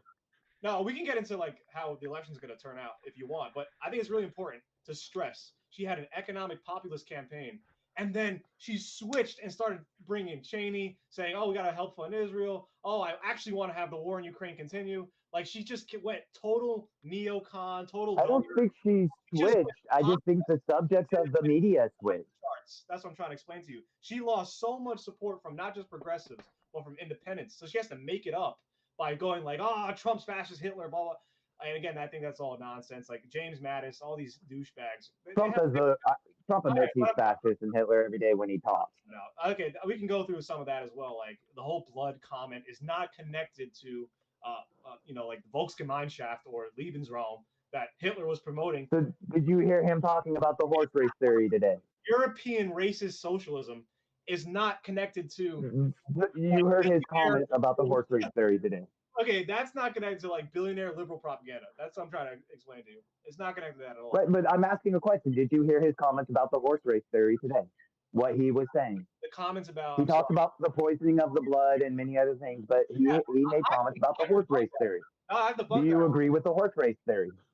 Okay, again, that's not. He's not saying like it's you're poisoning. Our He's saying white people are smarter and better, and that other people are poisoning the blood of America. He has made it perfectly clear and perfectly obvious. He has said that. He has said it multiple times. They're poisoning the blood of America. And today he's talking about how he has better genetics than people who aren't like him. Okay, I'll explain it to you then. Here, let's go through that. If you think that's You can explain what you think it is, but it's straight up the fact of the matter is he's a racist SOB that thinks he's better because he's white. That's straight propaganda. I'll go through it right now. No, it's not. Do you not listen to Trump talk? He has said things like this millions of times. If you do not actually pay attention to the things he says, you're not going to believe it. But if you pay attention and listen, connected to I watch almost every rally. He says this crap over and over again. Okay, but you're conflating German racial socialism to liberal billionaire that doesn't like immigrants coming in. That's not the same in any fashion. No. You can't turn it like that. He is flat out saying people of color and people from different ethnicities are poisoning the blood and ruining the white bloodline. They didn't say He's got Mike Lindell at all of his freaking shows with an advertisement up there with $14.88 as a price. You could try to say it's propaganda all you want, but when something walks and talks like a duck in every single aspect and way that there could possibly be, no matter what, when you turn around, you hear more and more that buy into that propaganda and that crap. You know that's what he's saying. No, he is talking about people of color and different ethnicities poisoning the blood of white Americans. No, he was explaining. You may deny it all you want, but it's true. No, he was explaining the immigrants. Flat out the truth. Okay, here's the actual quote. I got the quote right here. They said, destroying the blood of our country, they're destroying the fabric of our country. Not going to poison a white American. Which time? You're taking one time that he said it. No. He has said it multiple times. He said it in different factions in different ways multiple times. He did not say multiple times. What he's talking about. Yes, he did. What people quote is this specific quote: destroying the blood of our country, they're destroying the fabric. He goes to every rally and says the same thing over and over again. You know that's the quote. I watch his rallies. I literally watch his rallies, and he repeats himself over and over again, and he has said that thing multiple times. White, like European descent. He's not talking about like. He's not flat out saying, I believe white people are better, but when you beat around the bush so much, you're eventually going to fucking damage the bush. But he's not even implying that, right? He's not even implying it in what he's saying. Yes, he is. Oh, he's not, dude. You're being naive, dude. No. Okay, so what people confuse. If you're not going to believe what he says, then you're not going to believe what he says. That's understandable. You're brainwashed into thinking what he says is true, then that's what it is. That is the media's propaganda, right? The left, a little bit of a liberal left-leaning bias. That's their propaganda. It doesn't even fit. No. It's not. Listen to Trump talk. I'm using Trump's words, his own words, what he says, not the media. I watch his rallies. No, he doesn't say white. Come on, this is the same guy that went all in about the Martin Luther King of North Carolina, and now he's saying, "Oh, I don't know anything about it." Oh, wait. He says whatever he needs to say. You're going to a way different thing now. Okay, so you can't just assume a negative, right? No, I'm just saying that's who Trump is. Wait. You can't assume a negative. You have to be like, oh, he's actually a Hitlerite. He's actually like conspiring. That's not. There's no evidence of that at all. And that's what I'm trying to explain to you. He gives you the evidence. That he's taking. Everything he says is evidence. What did you say? Sorry, say it again. Everything he says is evidence. No, and he talks about this constantly. The things he says is not connected to what you think he's saying or what people are attributing it to. Oh, it's because you buy into the weed. Explain. Hitler believed in like Richard Darr's blood and soil ideology. He implemented that with his German socialism should not be international, whatever he said. I wouldn't want to get too much into Hitler. I talk about him too much in the like history and all this crap. And so he's not borrowing any ideology or philosophy that's part of or connected to Hitler or the Nazi platform. I have never once even said Hitler or the Nazis. I just talked about him being a bigot who is talking about the racehorse theory and the poisoning of the blood. I never said anything about Hitler or Nazis. I'm just talking about his actions alone. I definitely think you're implying he has a white supremacist type of ideology, saying the blood of our country. Right. I never said Germans or Nazis. I'm saying he is a white supremacist and believes that he is better than other people because of his bloodline. Okay, wait. Which he forgets his kids are less than him then with the whole marrying an immigrant, but hey, or kid. Okay, so are you still implying, though, that he's a white supremacist or has that type of rhetoric or fascist? I'm saying he is definitely shows the tendencies of a white supremacist, and he is doing white supremacist things. He is talking about the horse race theory, and he is talking about the poisoning of the blood. So these are words he used. It's not propaganda. They're Trump's words. He has been more than open about this. No, not one of Trump's words. I'm using his words. No. If I was using the media's depiction of it, that would be one thing. But I am using Trump's words. Wait, you just implied he's still using white supremacist propaganda. The main propaganda that comes from white supremacists is Richard Walter Dari. That's the whole blood and soil garbage. That's where it comes from. That's the origin of it. If Trump is not referencing or has any connections to people and his donors, his inner circle, his friends that are connected to Richard Dar, then it's not connected at all. Even in his diaries, even in his notebooks, his notes, his emails, his tweets, if there's no connection to there, you cannot just make a magical line saying it's he's not connected, even though he is making white supremacist comments. That's propaganda then. You can't just say it's white supremacist because they may sound the same. Hitler also liked animals. He also liked to eat vegetables way more than fish and meat. He was a vegetarian. Are we going to say vegetarians are now like Nazis or white supremacists? I'm still not talking about Hitler. I am talking about Donald Trump. Okay, but I'm trying to explain the... You brought up Hitler more than me. I'm trying to explain. In fact, they always accuse us of saying Trump is Hitler. I've never once said he is Hitler. I said he has white supremacist tendencies and he likes to think very positive about the white community and not so much about the other communities. Okay, so with Richard this is not Hitler. Let's just say where the white supremacist crap comes from. So let's say Richard Dar, who also loved animals. Let's just say he likes animals, and he says animals are sometimes better than people. And then you have like an animal lover that says, yeah, animals are better than people. Is it white supremacy? Is it from Richard Dar? No, it's not. You cannot just create a imaginary line from somebody in Europe or the ideals of European racists to American nationalists. There's no connection there. And it's just annoying that people make that connection every day. So there's no white supremacy connection there at all. Sorry. I'm sorry. I get jumpy and I don't mean to talk over you at times or try to cut you off. That's not my intention, so I apologize for that. But I'm not saying at all that white supremacy is a European problem. It's an American problem. You keep going to the European countries and start talking about things over there. I'm talking about the white supremacy that we have in this nation. We don't need to talk about other countries. Let's talk about Donald Trump and what he has said. He has said that he believes that they are poisoning the blood of the people, the blood of America. That is he has made multiple comments saying that. That's not a white supremacist. That's a nationalist thing to say. That's not like a white supremacist thing to say. That's just national. But he is saying it for the benefit of the white people, make it white supremacy. You're implying. He is talking about himself. Imaginary. You did the imaginary. You just implied white. No, he said he's. Okay, you want to make it white nationalist? Fine, we'll go nationalist. But still, even at that, he's implying that other nationalities are less than him. He is the better nationality. We can say color, we can say nationality, doesn't matter. It's the same thing. A group of people is viewed as better than the other groups of people. You did it again. You said better. That's what he sees. You did it again. You went better nationality. No, you know his rhetoric is targeted towards immigrants, certain criminals, not all, but there's a lot of criminals. No, it's completely anybody that's not an American. Towards that, it's targeted. His complete hate is for anybody that's not an American. You know his propaganda. His propaganda is not white supremacy. It's not white bloodlines. It's anti-immigrant. That's his propaganda. It's not.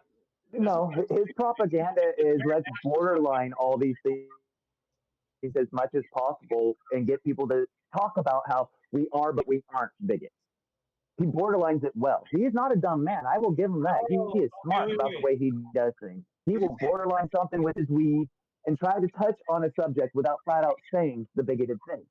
But you're still negatively implying it's about race or blood. There's no implication there at all. That's what I'm trying to explain to you. They're poisoning the blood of America. Yes, he means Americans. It's about blood. He doesn't mean white Americans, Asian Americans, Black Americans. My genetics are better than their genetics with the horse race theory. Genetics, blood. That's what he talks about. No. Again, He's talking about his supremacy. Genetic. It's just blood. That's the quote they. You're ignoring the big picture. Genetic. I can imply genetics all I want. He said race horse theory. That is a genetic theory. Okay, again, that is all based on that. Imaginary. Race horses produce. No, it's not imaginary. You're just ignoring the facts that are obviously in front of you. No, it's an implication. You want to call it imagination? He has said these things multiple times. Wait. I'm not just going to believe one side's propaganda when the other one's wrong as well. I'm not just going to start believing the propaganda. I'm saying this propaganda does not fit that propaganda, and there's no connection there at all. So you have the media saying white supremacy, Nazis, fascism. There is no connection there. I'm not listening to the media. I'm listening to his words. The media has nothing to do with what I'm saying. I'm saying his it must words. be a coincidence that you're still doing the negative implication, the imaginary negativity, saying that he's talking about genetic bloodlines when he's not, because he's no philosophy or paper trail that connects to him. They're poisoning the bloodline of Americans. But that race is that not the horse race theory? Blood and genetics. How can you say it's imaginary when he said it? Because you're still implying the racist ideology from Richard Darr that's influenced some neo-Nazis here in the U.S. And some white supremacists here as well. 3%ers, they call them. You're still implying that is the genetic philosophy that's being implied to Trump. You're imaginarily because they were both in Halloween costumes to begin it. No, I'm using his words to say what he said. You think it's an imaginary going back to it or however you want to say it, but no, it's not. I'm literally using Trump's words to describe what he thinks and what his side is. He talks about the blood. He talks about horse race theory. Okay, he's brought up the bloodline multiple times. He has done nothing but talk bad about immigrants, from calling, Haiti and somewhere else shithole countries, to talking bad about how it's nothing but rapists and murderers coming from them, thinking that when they came here for asylum, they were coming from insane asylums. He's done nothing but badmouth everybody that's not an American. Even at his rallies, when he's talking about a person of color, he looks right at the guy and is like, "Oh yeah, that guy over there, the black one, he's one of the good ones." So let me explain. So his words say enough. If we cannot take his words for what they are, then nothing he says has any value or meaning. No. Let me explain. He knows he's bad-mouthing maybe women, immigrants, whatever the case may be, workers, whatever, or a country or whatever. He knows he's doing that. When he gets you guys to make bad implications, which you did, you made negative imaginary stuff, it makes you look bad. It's a strategy. It's political strategy. He knows how this works. He's been donating to liberals for decades. He's been donating to Republicans for decades. He knows how the propaganda works. So he's going to use it to his advantage. Yep. And so if you're falling for it, it still makes you culpable to falling for this propaganda. So I'm trying to explain to you. It's not falling for the propaganda. We're calling out what he said. That is not propaganda. How is me saying his words, using his words? Wait. Okay. How is me using his words, me buying into propaganda? So I'm not buying into propaganda. I am buying the words that he says as that is what his belief and his policy and his path forward is. And if he's going to say things like that, we as a country have to call that out. We can't sit here and have him saying these racist, bigoted, anti-nationalist, this hateful rhetoric come out of his mouth and be like, "Oh no, he's not saying that." He is saying it. He said it over and over again.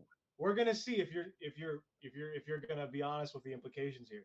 So let's say hypothetical. Let's say I created a country. The country's name is Why America, and let's say I have a multitude of different people, ethnicities, genetic races. They're all citizens, and I said, you know what? This tribe from the south of our country is poisoning the blood of our nation. And I want to stop them from killing, taking our money, whatever nationalist rhetoric I want to use, X, Y, Z. Do you think I'm implying like a racial genetic component to it? You made a comment about them saying that they are actually killing our people. Okay. Immigrants don't come here just to kill our people. Wait. You're saying your example was a group, a village, a southern village was coming here to kill us. Hold on. That is not what immigrants are doing. So you're implying all immigrants are bad. I know. Wait, I just explained it's propaganda. This is a hypothetical. If I'm saying that it's you're gonna kill our people, is it still a racial thing that I'm saying? No, there's an actual you're killing my people. That's they attacked you, you attack back. Okay, so that is not the same thing. So that's not about race. That's about protecting yourself. So the same thing is what Trump said. No. They're killing our white people. They're killing our blacks. They're killing our Hispanics, even though Hispanics are mostly white. They're not. They're killing our whatever. He's not saying that. He didn't say that. So I think we can now move on. If you know that hypothetical applies. Wait, okay. He didn't say that they're actually killing, but he said that the killers and rapists are coming here. He's still calling them killers and rapists. So even if he didn't say that they came here and killed our people, he's still calling them killers and rapists when they're not killers and rapists. I know that. He is giving them the implication that they're bad people without actually having factual information. There is a difference. If we know a factual southern village is bad people and attacking us, that is different than just saying that somebody from the South and has a different tone of skin and speaks a little different, that they're violent, evil, and a danger to us. Stone, I don't. You're making the implication that just because they're not us, they're bad. No, Stone, I don't disagree with that. I'm saying that's the propaganda he used. We agree, right? That's propaganda. That's not there. Okay, good. We understand that. What I'm trying to explain now, since we understand he's using propaganda, anti-immigrant propaganda, and he's using it as a weapon to have some of the people on your side and others say, oh, that's racism. Do you understand how that makes you look bad? I understand what you're saying completely. Wait. Okay, now I've got to switch this real quick there for you. I completely understand what you're saying, and I won't even argue what you're saying there until I make this point. How is that presidential? Screwing with our minds, messing with half of the populace. How is that make him a better candidate than somebody that's actually out there trying to talk to us about the policies to make things better for us? I understand. He is mind-effing us to try to get us at each other's throat. He has created division. He has created hate. He has got us to the point where there are people calling for civil war because of his rhetoric. You may be shocked. That does not make somebody better to be the president. You may be shocked, but people like that he's not presidential. They like that he gets to use certain sayings and propaganda to get certain people triggered to test the line to see what you guys are okay with. So the people that don't like his presidentiality are the ones that are jumping on his racist and sexist and bigoted hate. Those are the ones that like the way he talks. You talk to any Trumper that thinks he's a great speaker or he's out there saying all these amazing things, they double down on the hate and the divisiveness. They do not sit there and think, oh, he just talks real harsh, but I really like his policies. No, they always double down on the racist shit and the hate, the divisiveness. That is it. So he is baiting the people that have that hate to be able to be more vocal about that hate and try to get them his vote so they can peddle that hate. At the same time, he goes and tries to get the far-right Christians that want their abortion and hate the gays to vote for him too. It's his propaganda to pull in people, not to piss off people on my side. We're just calling out the propaganda for what it is. No, you don't understand. Okay, so there's some good papers you should read. It's from the OSS. That was called the CIA back in the day. And so they used certain certain terminology statements, and they phrased fake reports and stuff. So they would use something called rumor propaganda, or terror propaganda. And I know Trump's using this because he used to work for the FBI, or he used to work with cats and dogs getting eaten. He uses it, yeah. So I'm pretty sure he's got an idea of how this works. And so he's using rumor, terror, and fear to get you guys to destabilize, or not you guys, right? But just anyone who's going to go psychotic on him to destabilize. But he hasn't destabilized us. If anything, he's put the left more on a path of unity. That's a strategy that he's going to use to get you guys to go crazy, or anyone to go crazy against him. And so it's working. Stop letting it work. If you understand the propaganda, you know that. But I think you're mistaken, because if that's what he wants and that's how it's working, he's going to lose the election if that's really what he's doing. Okay, but if you when you get us all riled up, when you get people mad, when you get people all on the same side going, yeah, you're going to get people out there to vote that weren't voting before. When you pissed off half of America by violating their women's rights with the overturning of Roe v. Wade, you got a bunch of people mad. When you go out there and you start talking bad about Puerto Ricans and the way that they've had all their issues with Puerto Rico and the garbage comments this last couple of weeks, that's how you make people mad.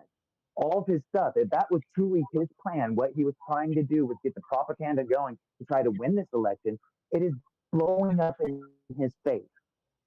There is a numerous amount of women and Puerto Ricans who are flat out, There's also a lot of men like me that will not tolerate somebody attacking my daughter's rights as a woman. Okay, so like he is proving himself. So if you're right and that's his plan, he's an idiot. Flat out just an idiot. And people that think it's gonna work, they're just as dumb. Okay, wait, but to do propaganda, you're not an idiot. You got to be smart in order to do it. So that's what I'm trying to explain. You've got to actually be good at the propaganda. Because if his propaganda is doing what I think he's doing, he's screwing himself. So if you understand, if that's really what it is, he's screwing himself. If you understand that, and it takes two to tango, then you know what he's going to make you do. He's going to make you vote for the other candidate because you're going to feel forced. So if he knows that, and then he starts passing policy that's almost, let's just say, I haven't done the specific percentage, but let's just say it's like 87% similar. It's like Kamala, Biden's, Obama, Clinton, you name it down the line. If their policies are so similar, and then he knows he's going to use propaganda to make you say, look, it's actually not similar. I'm actually going to do all this. I'm actually I won't say 87%, but I would honestly say a good number, a very high percentage, all politicians agree on. I'm just saying I can't say that number, but I will agree with that. A good percentage, all politicians are going to agree on. There are certain things that divide us. Those things, though, are very, very big things. So even if we do, you can find a lot of things. Like, of course, we're going to agree with, all right, our policy against murder, our policy against sexual assault, things like that. We're going to have agreements on what we should be doing about those things. The majority of things we agree with as a society. The problem is that the things that we don't agree on have divided us so much, and he continues to divide us even further with those things. He's been a very divisive person. If nothing else, whether you agree with him, whether you disagree with him, like him, hate him, he has divided us. Whether that's his fault or our fault, that's up for everybody's opinion on their own. They can do what they want with that. But he has caused so much divisiveness in this country that we will never be looked at as the same country we were 50, 60 years ago. Back when we still had people being discriminated against on the basis of the color at the lunch counters, people will say that we weren't as divisive as we were at this time, in my opinion. He has divided us so much. Not only are we dealing with race, we're dealing with sexism, we're dealing with hostility towards different nationalities and immigrants. If we're at a point now where if you don't agree with somebody politically, people threaten violence. That's on him.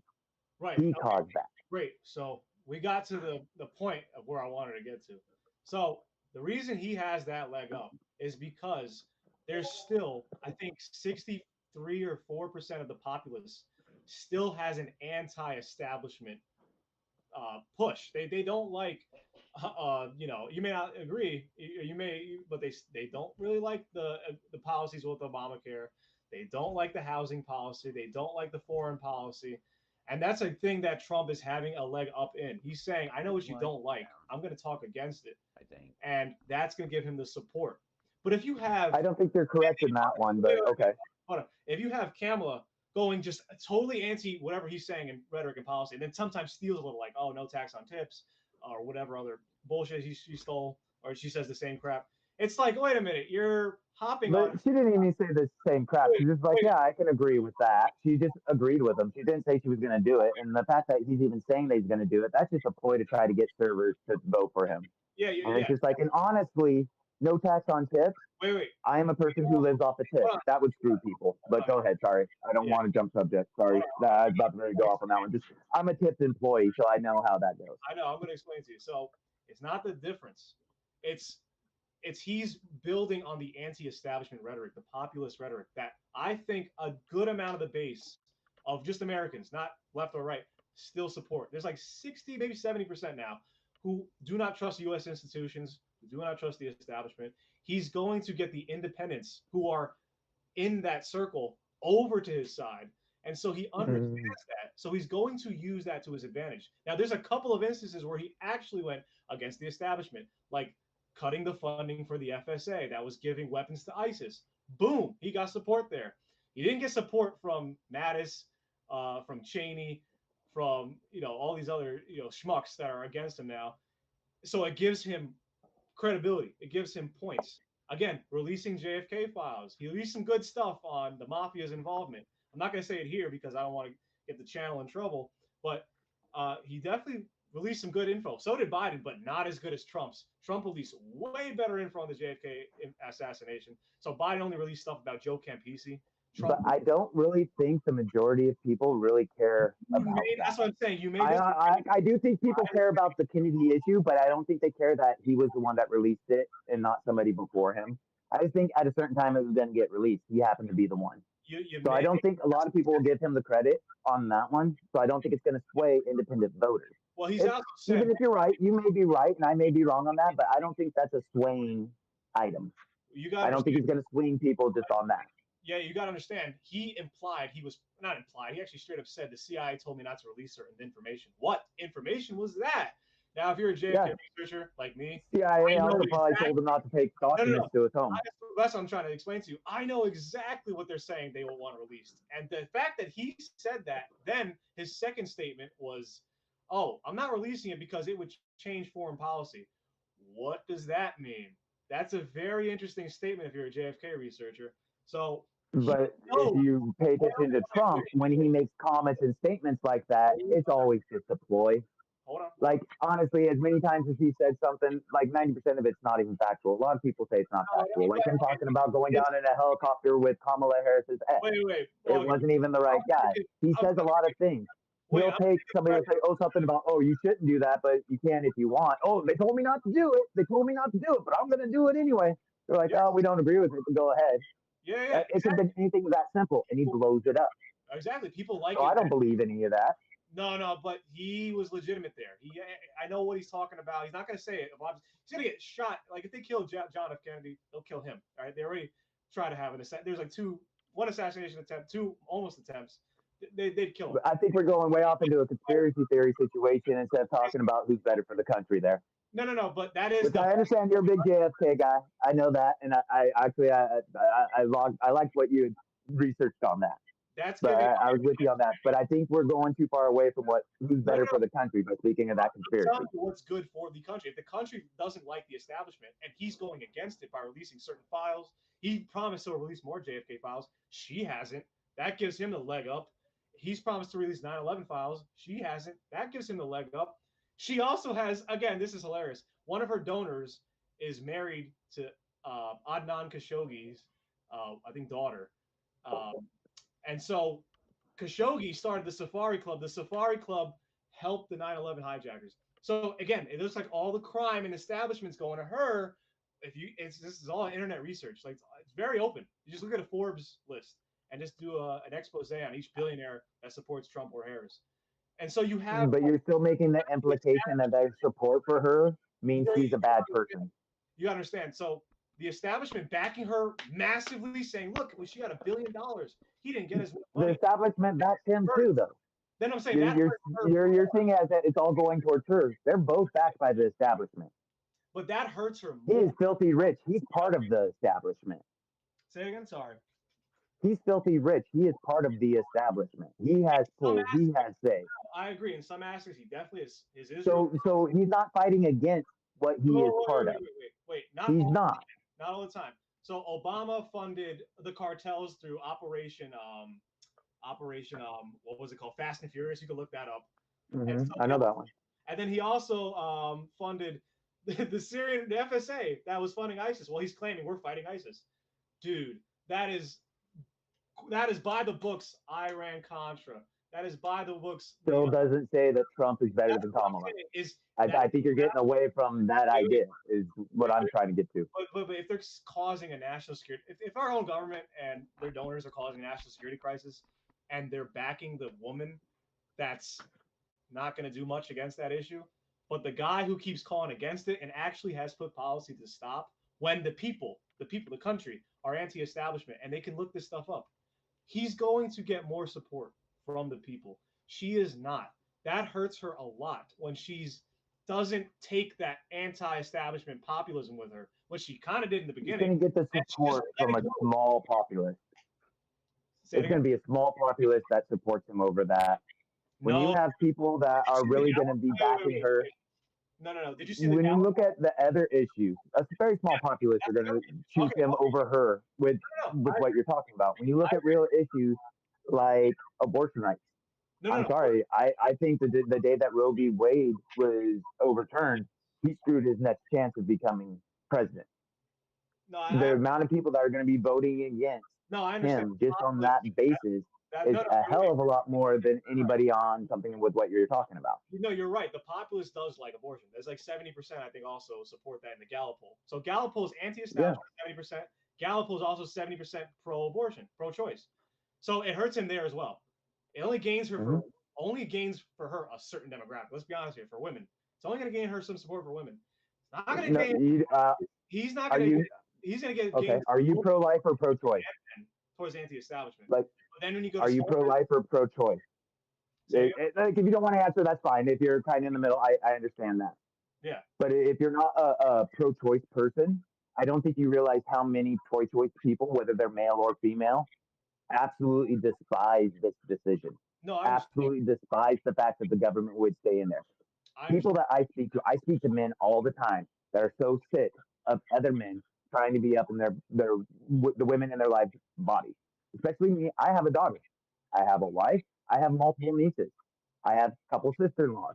All those women, they have the right to bodily autonomy. I believe it wholeheartedly 100%. There is nothing I would do to take that away from them in any way, shape, or form. And when he got the Supreme Court to overturn Roe v. Wade, he alienated almost all women. The majority of women are alienated, even if they still would choose him because they are pro-life. The fact that they have actually taken that right away, even alienated the pro-lifers. He is not going to get anybody that believes in a woman's right to choose to vote for him just off that. He destroyed that whole populace. So he can take the JFK conspiracy theorists that wanted that information. He can take the people that want to believe that he's anti-establishment. That's still not all the women and all the men who support the right to bodily autonomy. No, I understand that. And so now, you're not going to like this, but so that's for the bodily autonomy argument. But then he can now gain vote. He's not going to, but you could, if you wanted to counter that, which it works in his favor if someone explains it, that guess who set up an international conglomerate of fighting sex trafficking, the NAP, to combat human trafficking program? Trump did. So now he gets back the women card. Oh, he's actually hoping to stop traffickers. There was a result: 1,600 human traffickers were stopped because of his. It was the Interagency Task Force, if I remember correctly. You could fact check me on that. It's called PITF, President's Interagency Task Force. And then they had, I think, 1,600 human traffickers. Now, each human trafficker, I think they can you can traffic 10 to 20 individuals per trafficker. That's like 32,000 people. Specifically, it's younger women and children. And so, I don't know the numbers, but there's been many traffickers caught underneath Biden and Harris also. I don't think that's really going to be a big sway one way or the other on that one. Both of them have done a good job with that. Well, I'm saying it works in his favor on that end. So it's just these little back and forths that he can one up her. And it's giving him. But I think the big issues, you're all these little issues, I don't think are going to sway enough people to make the big issues important. The big ones are abortion and immigration. Our economy is very important too, but we've actually seen the economy getting better. We are, by all natures, we have the highest stock market we've ever had. We have great jobs numbers, all that. Of course, it can be better. Of course, there's a lot about it that's not great, but still. The big issues are immigration, abortion, and economy. And the economy is good enough to just continue off the coattails of this administration into the Kamala administration.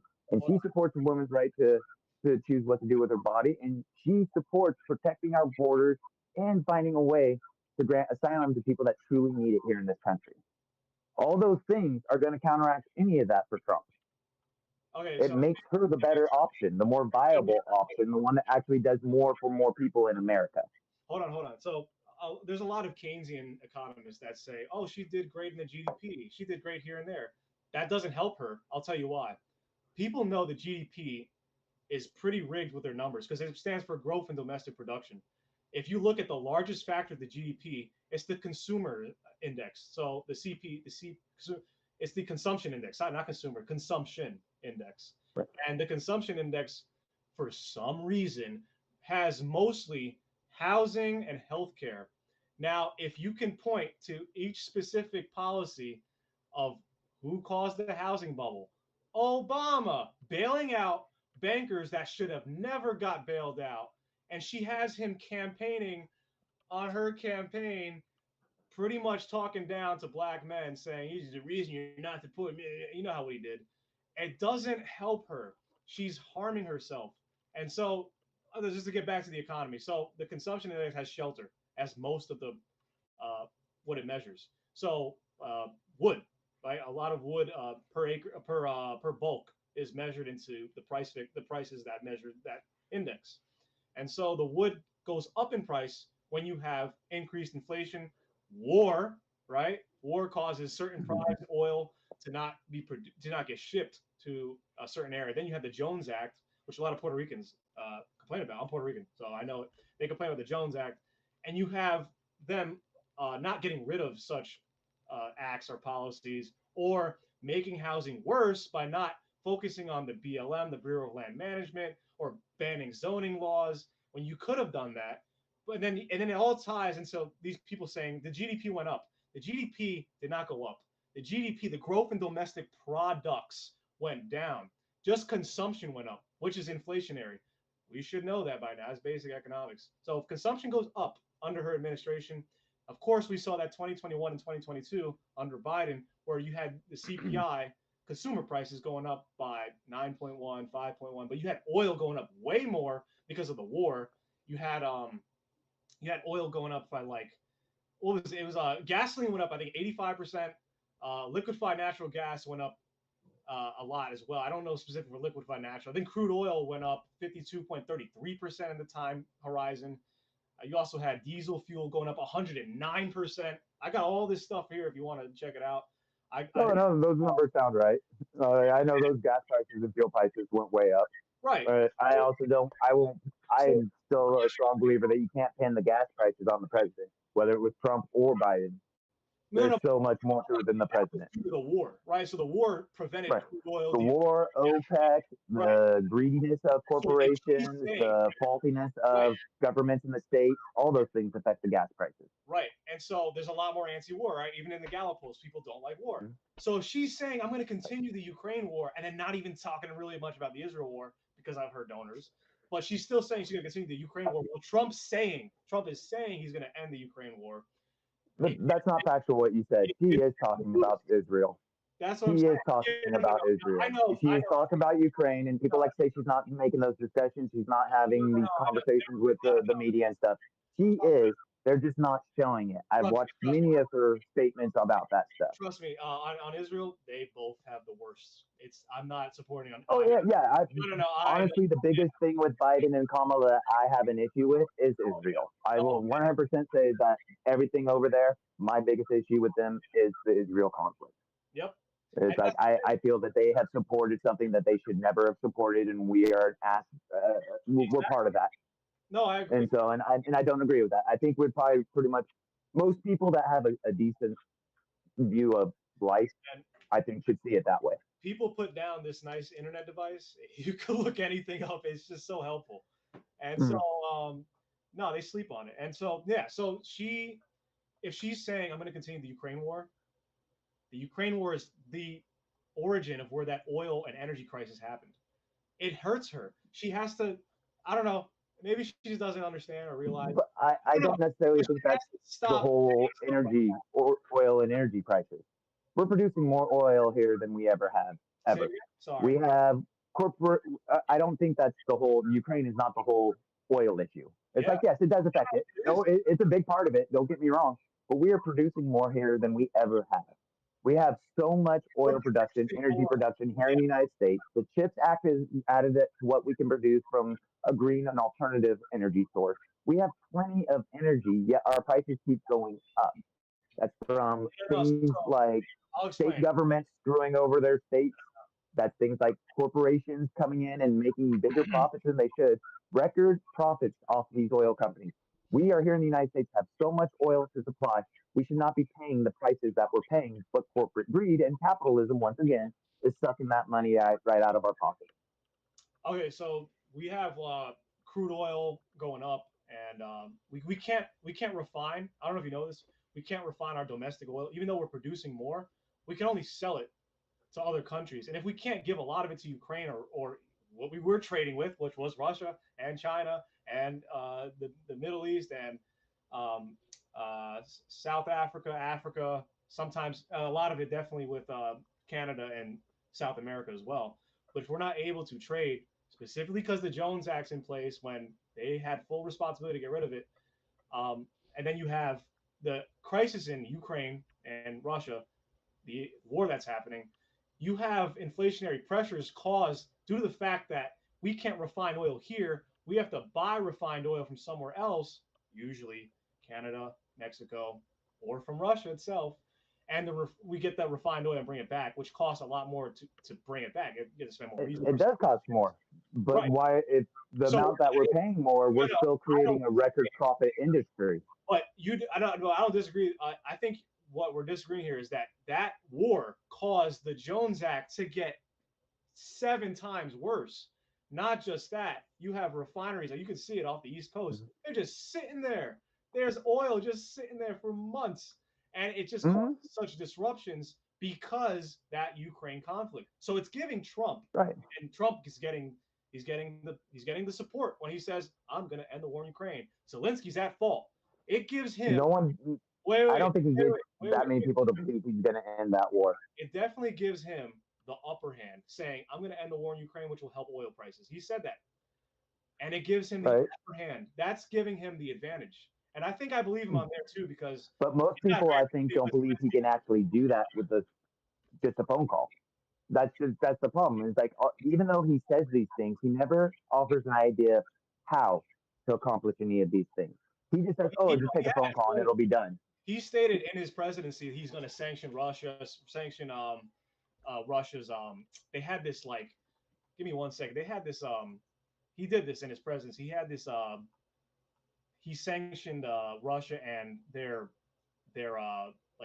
one of their tech antivirus networks or something like that, which had a lot of Kremlin influence, and he put sanctions against this company. Let me just get it for you. I'll give you some specifics in 1 second. Yeah, but he also did nothing about Putin taking hits out on our military members. Yeah, say it again. He also did nothing about Putin taking out hits on our military members. Putin's taking out our military members? Putin taking out hits on members of our military, and he did nothing about it. So honestly, him saying that and that he wants to do anything, it's all about him just saying what he can to get elected. I don't think he cares about Ukraine or Russia. He's not going to do anything there. I think he does because he's going to do something. I think he has a very anti-Russia or not a very. No, I don't think he's anti-Russia. I think he's actually going to end up in Russia. No, I think he has a more anti-Ukraine policy than Russia, but he's not as anti-Russia as obviously. I think he fully supports Russia. He sits there and talks about how he wants to be a leader like Vladimir Putin. Well, that's my philosophy. So that's where my philosophy comes from. I think we should have better trade relations with Russia and stop doing to them what the Soviet Union did to us in Cuba. We should not have trade relations with countries that are going to invade other countries. Say it again? I don't think we should trade with Russia. Why are we supporting them when they're doing nothing but harming people? Their treatment of their own citizens, their treatment of the LGBTQ community, all those things. We shouldn't trade with them in any way, shape, or form anyway. They are not good when it comes to their morals and ethics. The reason is because they're a big supplier. Like you got China, U.S., and Russia. They're big on the market. You can't just say, "No, we're not going to trade with you anymore." It's going to cause distortions. And I understand that, but I'm just saying that there's no need to even care about trade relations with Russia. We don't need them. We can get away from those. You don't need. Kamala's actually trying to open up trades with countries like Australia, Fiji, India, Japan, New Zealand. She's trying to increase those trade options to help better our economy and bring prices down. We can get away from China. We can get away from Russia. The We whole point of our economy and the whole issue with China and Russia is trying to get our prices better, trying to I, actually do business with people that do good.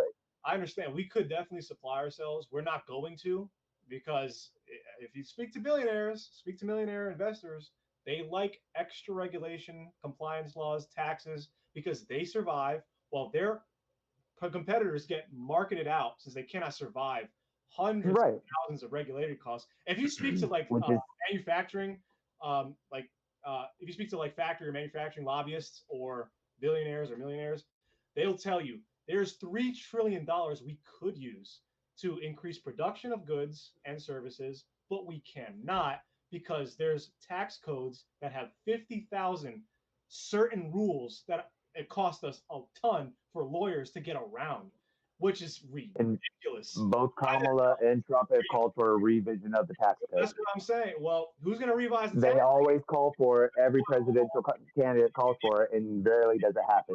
If you revise the tax code, you're talking about making sure that taxes have Yeah. a foundation to be taxed on. You can't just inflate your way to spending, right? You can't just say, "Oh, our budget deficit's 9 trillion, 20 trillion this year. I guess we'll just use the Fed to print the rest." That's going to cause worse problems. And so you have to make, yeah, you're right. We do have to change the tax code. We have to make it to the original version of what the tax code was. You have to Oh, tax. back when corporations paid 95%? That's the thing. No, not just that. Where because they're going to get around it. You have if you don't change the tax code, they're not going to be able to get around it. Well, right. That's what I'm saying. We changed the tax code back to that when we were prosperous financially as a country, all the way down to the lower class. I'm talking about the IRS's tax, but not like state saying or federal state of 95% corporate income. That's or income tax or whatever. I'm talking about the tax code itself, where you're not even following the tax code. Like it's not being enforced by the Supreme Court at all. You're supposed to tax silver or gold or something that has immediate exchange tied to a commodity. That was right. No, we have nothing tied to our dollar bill now. Well, like the dollar bill is worthless. It's fake at this point. Well, that's what I'm trying to explain to you. So just because there's a lot of liquidity doesn't mean it's going to last forever. We saw that in Weimar, right? Weimar had the most liquidity in the world at the time. And still, they had the worst inflation because the thing is, people were saying, well, what's your dollar backed by? How's it going to help me pay for X, Y, and Z? It wasn't because that was Weimar dollars were tied to U.S. stock bonds, and the stock market crashed in 1929. And then it caused the inflationary crisis in Europe, which was Germany, unfortunately, and it caused that's what happened. I don't want to explain too much about that. It's too much to talk about, but yeah. So we could go on about stuff like that for hours. Want in the U.S. where everyone's like, we got to change the taxes. We just got to tax more. How are you going to tax more? No. They just could print the money. Like they could print the currency. There's no point. They could just print it whenever they feel like. They pass a budget bill and they say, oh, we're going to have $700 billion, $2 trillion, $3 trillion for the budget. Mm-hmm. Why would you even increase but by going, they use it as an excuse not to provide us the services. By going back to those tax rates and having those tax codes like we did back then when we were charging tax rates like that on corporations, we could force our government, especially now as progressive as we are, to do things for us, not just the rich, not just for the war machine. So there's two things. You change the tax code, number one. Number two, you change lobbying laws. If you only allow I agree. one lobbyist per lobbyist, it doesn't matter if it's credit bundling, doesn't matter if it's a consultant firm that has to hide its donors because of some stupid privacy law that doesn't relate because they're already exposed, whatever. It's stupid anyways. Like there's a ton of organizations. If I was in charge, I'd get rid of so many things. So the first thing needs to go Citizens United. Right. So the lobby law, you'd have to make $1 per donor. And then they won't be able to lobby hundreds of billions credit bundle like they do nowadays. That's another thing. What's going on here was both donors. They have Blackstone, an investment firm, and Sequoia Capital donating to both parties. If it's not, it's so damn obvious. People like can call it out as what it is. It's money laundering and it's a crime. You're bribing politicians legally. But anyways, our system is full of crimes that they backtrack or backdoor into existence. They backdoor them into legality. Yeah. And so that's our entire system. And the American experiment has really gotten pretty convoluted and screwed up. All right, guys. I really hate to do this because it seems like we have I know we went on too long to talk about. But yeah, we went a little long. But we Oh, now, yeah. Yeah. well, but Who- and we have some questions. So we now come to the close of our debate. We're going to let each of you make a closing statement, and since Elijah opened, Stone Parent, you can close first. All right. Well, I know we kind of jumped from the original who is better. We talked about a lot more than just who is better, but I'll focus just my closing statements on why I believe Kamala is truly the better option for us in this country. We have a woman that actually gets up there on the stage and she talks about her actual plans for us, about how to progress us forward. She doesn't get up there and just talk about how things are great and this is good or America's horrible. She doesn't badmouth our country. She is a person who is well spoken. He is not. He is a person who actually sounds intelligent. He does not. Even if people want to say he is smart, he is not a good representation of what the American value is. With Kamala, we have somebody who is going to invest in the lower and middle class. She's going to give or expand the child tax credit. She's going to help with small businesses to try to be able to compete against these major corporations and capitalist chains that have dominated the entire economy. She is going out day in and day out talking about things for us. Trump, on the other hand, has been a person who only goes out there and talks about what's best for him. He's not given us any real plans, any real options, or anything like that to even consider as a viable choice instead of Kamala. All the things he has done, the fact that he is still a viable candidate to so many people dumbfounds me. I could list off all the things from the sexual assault, the 34 felonies, the fact that he owes, now I can't remember how much it is with the interest now, but the hundreds of millions of dollars, billions probably, in his lawsuits that he lost to Eugene Carroll and others. He is terrible with it. He wants to tariff everything that's coming in, which I don't care what anybody says. The countries that he's putting these tariffs on will not pay these. We will. It is a tax. It will cost us anywhere from some estimates of $2,600 all the way up to potentially $4,600, depending on who you listen to, and even more just for the average household and family. She is all about the small businesses, a $50,000 deduction to help small businesses. We've done $5,000 in the past, and nobody can start a business with that. Right now, with her and Biden, we have the highest oil production we've ever had. Trump in the far right is always talking about drill, baby, drill. We do drill. We do need to refine it, but we do drill. There is no need for us to even consider going elsewhere for our oil. We have plenty of it. Harris supports Roe v. Wade, and I think that's huge. Women in this country want the freedom to make their own choices. I, as a father, as a husband, as a person who loves the women in my life, I want them and their medical professionals to do what's right for them. I don't want to see people like Amber Thurman, who had to go through what she had to go through and ended up dying because of the laws put in place. Or Josie Barina at 28 also died of an infection because she had a miscarriage. The baby was gone, but it had a heartbeat. There was no way it could have lived. They still made her wait. She died from an infection because they refused to let a heartbeat go. It wasn't right. Majority of abortions happening way earlier, and Kamala Harris is going to protect the right for women to make those choices on their own body. She is heavily invested in our country. Trump is invested in himself and his rich friends. She is a great example to young women, and the fact that they can get to a point where they can be viewed as powerful enough to be president of the United States. It's not just a man's field anymore. I would love to listen to a woman run this country and do things like that. Finally have a chance to do what we as men have screwed up many, many, many times. She's invested in us. Trump is not. The big thing that I can say about Trump that is good is he really tells us who he is. He has been convicted of sexual assault. He's refused to release his health report. He is suffering from what possibly could be dementia and cognitive issues. He is not responsible enough to even take care of himself, let alone us as a society. He's had 60 election cases, still complaining that the election was fraudulent and he should have won. He can't get over the fact he lost. He is unstable. He is very, very critically mentally ill, in my opinion, and he is not good for our country. Kamala Harris will move us forward. Donald Trump will take us back. We don't need that. Thank you. Thanks, Stone Parrot. Elijah, your turn. Sure. Thanks a lot for this debate. It was a lot of fun, but we Yeah. can do it again. Oh I yeah. don't really buy into the fanfare of Trump being this horrible person. I think actions speak a lot louder than words. Yeah, he's a New York billionaire and he doesn't like to speak his mind, but he does. He went to Joe Rogan. He spoke pretty well. He didn't screw up that much. He may not agree with what he says or stuff, but again, I don't think his policy positions are that much different from that of Obama, Kamala, Biden.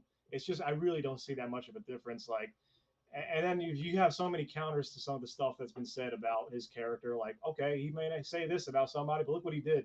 Like the FOSTA bill, FOSTA, is to combat online sex trafficking, or it's to ban the Kaspersky Lab software because it had Moscow-based antivirus that connected to Kremlin. Or he sanctioned Russia and the Countering Americans Adversaries Through Sanctions Act. He's like, it just feels like he's just being used as this like mulligan to be said, oh, look at all the bad stuff that we don't like. It's like, no, that's just, I think that's just all propaganda. I think there's not much of a difference. Like, it's just important his anti-establishment points. I think those are way more important. I think he is a very vengeful person. So if he does get into office, he's going to definitely indict and go after, or place someone to indict and go after certain people connected to Epstein, while he's going to protect others like Alan Dershowitz or, there's some other people. I don't want to name them all. That's too much, but he's very vengeful. I think he's going to take revenge in that manner, and he's going to get more anti-establishment points. He's just going to keep. He's going to keep on this high horse here. Going to keep getting more support. It's just, yeah. Again, he just he's not that different really from other politicians and more liberal ones as well. And so I think he's going to win based off of the fact that he just there's a partisan bias that's like 4%, 5% in just the national polls against him. But then when election day comes, he gains like 6, 7, 8% of the vote quick, in person instead of by mail or early voting. It's interesting to see the early voting too. Like that's been interesting from the Atlas Intel polls or private polls. I honestly, when he wins or if Kamala wins, not much of a difference is going to happen. I'll be honest with you. But I want my 9/11 and JFK documents, and she did not promise them. And I think those are very important, especially this anti-Epstein rhetoric that comes from Elon or whatever. And so, yeah, so that's my case for Trump. All Even right. my Well, we have a few audience questions, and Sparrow's going to ask them. Okay, guys. Well, we have a few questions, and they are all for both of you. The first one is from Michael Kelly, and they ask, let me ask you both a question, if I may. At what point for either of your specific parties would make you want to switch for the opposite? For example, what would change your mind ultimately to swing? You want to go first? That's fine. Okay, yeah. So if the party itself was just like, yeah, we're gonna go nuke Gaza, I'm like, no way, I'll nuke you. No, I'm just kidding. But I will definitely go very hardcore against them. Or if they're saying like, yeah, let's just go kill some Palestinians, why not? Or if like Trump is literally on tape in the Epstein files, like having sex with a minor, then yep, not supporting him. And if the Republicans try and cover that up, not supporting them at all. I'm going back to the Libertarian Party. That's where I am actually now. I'm not going back. It's what I am. And but I want my files. Those are very important files to me. But those would definitely dissuade me. If he, another one that would dissuade me is if he like says we're gonna give like twice the aid to Israel. I'm done. Like I'm going to take over the Republican Party myself if I have to. Call me a fascist because I'll do it. Yeah, that'll dissuade me. I can't disagree with what Riv just said. It's just like straight up. If I were to find out that Kamala or anybody in the party was something like on the Epstein files and they tried to cover it up, that would definitely send me to another party. I think there's a lot of things that can happen and a lot of things that can be done. And anytime you're dealing with crimes like that, then that's definitely it. Me, I could leave the Democratic Party and the blue side of the bill very easily, but I don't think I would go to a Republican side. I would be finding a third party. I morals and ethics matter a lot to me. And it's like if you're going to be a person that is going to be dictating how we run our lives and rule everything about it, you have to have good morals and ethics. And if there's something that a politician or the party would try to hide or get caught up in, I would be dead set against it. Like I'm the type of guy that when Danny Masterson got accused, I stopped watching that '70s show. I'm sorry, you don't support people that do things like that, especially somebody in power. So a politician, I would be done. It was just that would be the end of it. But as long as you treat people good, your policies will keep you with you. I think that answered it, maybe. Yep. All right, thank you. And the second question is from Let's Farm. Question for you both. Both candidates have come out for marijuana legalization. Do you think that your candidate would actually do it? He has. It was part of the Farm Bill. He made medical marijuana pretty legal across the states. I don't know what else you can do. Like supply more medical marijuana factories or something. I don't know. Like, yeah, it's pretty legal already. You just got to cut the again compliance laws, the regulations to open up farms. Get rid of the Bureau of Land Management. If he says that, he should. Like, he's smart enough to say that, or ban zoning across the board. He probably would. I don't think he's going to go anti-marijuana for sure, just based on his record. That's why. And he probably smokes a lot of weed himself, so it fried his brain. That wouldn't surprise me one bit if he did. No, I would love to hear either one of them actually go through and support it at a federal level to legalize it. They're both. I don't think it's going to happen though. Not with the divided House and Senate and the way everything is in our government. The fact that we have so many people, far right especially, and Southerners and Christians, and that are so dead set against something like cannabis, that I don't think it's going to happen soon. I do think it'll happen eventually, but I do believe that if it was going to happen, it would more likely happen if Kamala Harris is elected, not under Donald Trump. Because if Donald Trump does get elected, you're going to have a lot of the people on the right that are against it that would be the ones that are actually making the decision on it. But I would love to see it happen, even if it's just them both vocally coming out and saying, yes, 100%, decriminalize it, expunge records, and move on with our lives. Because it's just weed, people. All right, thank you. The next question for both of you is from Zero. How will your candidate protect women's rights, for example, abortion rights? Mine will not because he's getting back to the states. So there you go. But other rights he'll probably protect, like trafficking. He's passed a lot of anti-trafficking bills there. He might go after more of the Epstein ring. We'll see. I don't know. That's the most important thing I want to see. Yeah. So there you go. Bruce nailed it. Trump won't. Kamala will do what she can to reinstate the guidelines of Roe v. Wade. I still think it's going to be a big old fight, depending on how the lower elections go, the state level elections go. But yeah, Trump will not do anything for abortion. Kamala will try to protect it and enshrine it into the Constitution. But I do think that we're Trump screwed us. We're at the state levels, and it's going to be a long fight to get away from that. All right, thank you.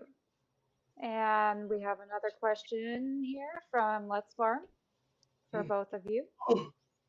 If Kamala had had an entire campaign cycle instead of just 3 months, do you think it would still be so close in the polls? No, it would not. I think she'd lead by like a good 5% she'll lead by. Again, I think what did a lot of damage to her was it's very quick. 3 months is really hard to prop somebody up. It's just how it is. Like you just can't do that. If you did it like 6, 7 months ago, yeah, you might be able to get somewhere. 3 months, not enough time. She went pro-populist economic policy to establishment that did damage to her. She brought on Obama and Liz. She does damage to herself. I feel like both candidates are like, how can I ruin my campaign? They both like compete with each other. How am I going to screw myself? I'm like, really? You want to play with live hand grenades like that? All right. Agreed. Good luck. Fair. Yeah. Yeah, I once again, yeah, I think we're kind of along the same lines. Uh, Sorry, I'm a little stoned. Repeat the question, please.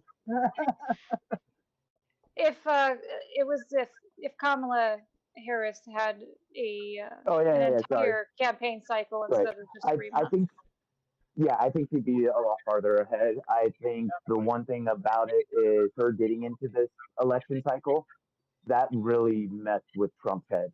It really threw him off his But they game. I spent think it expedited. What's that? they spent like $1 billion to go against Biden, but as soon as Yeah. they're like, damn it, we can't use Yep. any of that stuff. And We got to start. but even Republicans were saying that this was going to happen. So maybe he should have thought of it a little sooner. But still, nonetheless, it messed with his head. And I think cognitively, some people will say he's not cognitively declining. Some people say he is. I think he's having issues. But I think it really messed with his head enough that when she entered the race, that he he has fallen. He is definitely not his same self. He's not going out there with the same gusto, the same energy, all those things. If she would have done this a long time ago, maybe he would have been completely wiped out by now. And that would be him just the mistakes he's making right now and all those things out on the trail, the missaying names, the I'm sorry, giving a hand job to the microphone yesterday was just it's not something that I think he would have done if Biden was still there because he messed with his head so much he's not thinking clearly. So I do believe that if she would have got in sooner, I think she would be higher, but that's because I think Trump would be doing worse right now. Yeah, I think I just want to add real quick. Like the biggest issue there is he doesn't listen to his donors sometimes, and sometimes he does. When he does, they're crap donors. When he doesn't, sometimes it works out for him, half 50-50. It depends. And so, like I think that's really important because, like, if you look at Anthony Blinken, I just want to go back real quick. He set up he co-founded a firm called West Exec, and so I think 21 out of the 38 employees listed on the firm's website went to help transition the Trump team in 2020 to the Biden team. Holy crap. You're talking to me, these donors and consultants that Anthony Blinken found go and help Biden out. And it's important. That's really important because some of those people were Jen Psaki. Oh, what was she? She was the communications director. What a coincidence. You also have what was his name? I think David Cohen. He was the first CIA director at the time from 2021, the full year of 2021. And then Blinken's stepfather's name was Samuel Pisar. Samuel Pisar was the lawyer and good friend and consultant of Robert Maxwell. That's Ghislaine Maxwell's father. Wow, the Ghislaine Maxwell that was helping Jeffrey Epstein. Do you see how that's very connected with the donors? It's not very hard to understand who's running what, who's telling what to do. And that's why I think my case with the donors was a little more important there. But go ahead. That's all I want to say. All right, thank you. Yeah. And we've got one more question here from Zero for both of you. How will your candidate protect neurodivergent rights? None of them have talked much about it. I don't think they're going to. Yeah. Yeah, that's a no on mine, and I think the other. I think you might get some attempts out of parts of the government, not necessarily Kamala Harris herself, but you might get attempts to try to better those things. But I honestly don't believe either one of them is going to benefit them. But I do believe somebody like Trump, if it was brought to him, would cause harm. I just want to rephrase mine. So he's going to put Robert Kennedy as the health secretary. You know, right? So he has a ton. You may not agree with the science or what, but he's definitely going to cause commotion into the neurodivergent field with pharmaceutical products and other things. It's going to cause something. So I'll say get ready for that if that happens. If that, I can say. Yeah. Oh, Trump wins no matter what he puts RFK on. It's going to cause a commotion. Yeah, it's going to cause a commotion. I'm telling you. Oh yeah. All right. There's nothing but commotion with RFK. I still can't handle listening to his voice. I can't disagree. It's going to be chaotic. Oh yeah. Okay, that was all of the questions for you guys. Thank you. Well, all right. I'd like to thank everybody for coming tonight. I hope you enjoyed our show. Our participants' links are in the description. If you like their performance here, please consider subscribing to their channels. Remember to hit that like button if you like the show. Also, consider subscribing to our channel and hitting that bell to make sure that you do not miss any of our exciting content coming up. Thanks again for coming. Remember, everyone, let's not fight. Let's debate. Thank you.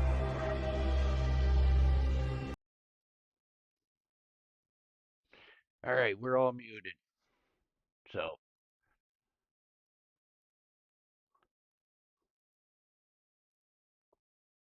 yep, we're off the air. It's running our outro. Both the stream mute mics are muted.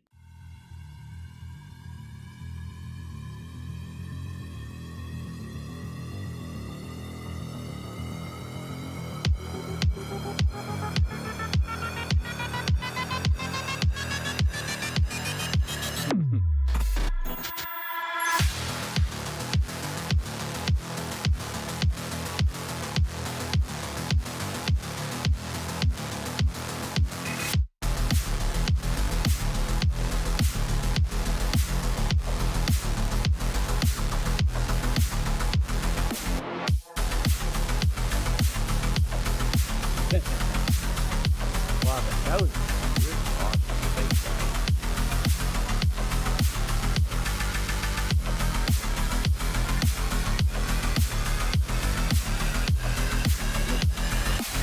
I guess Corey's doing an after show.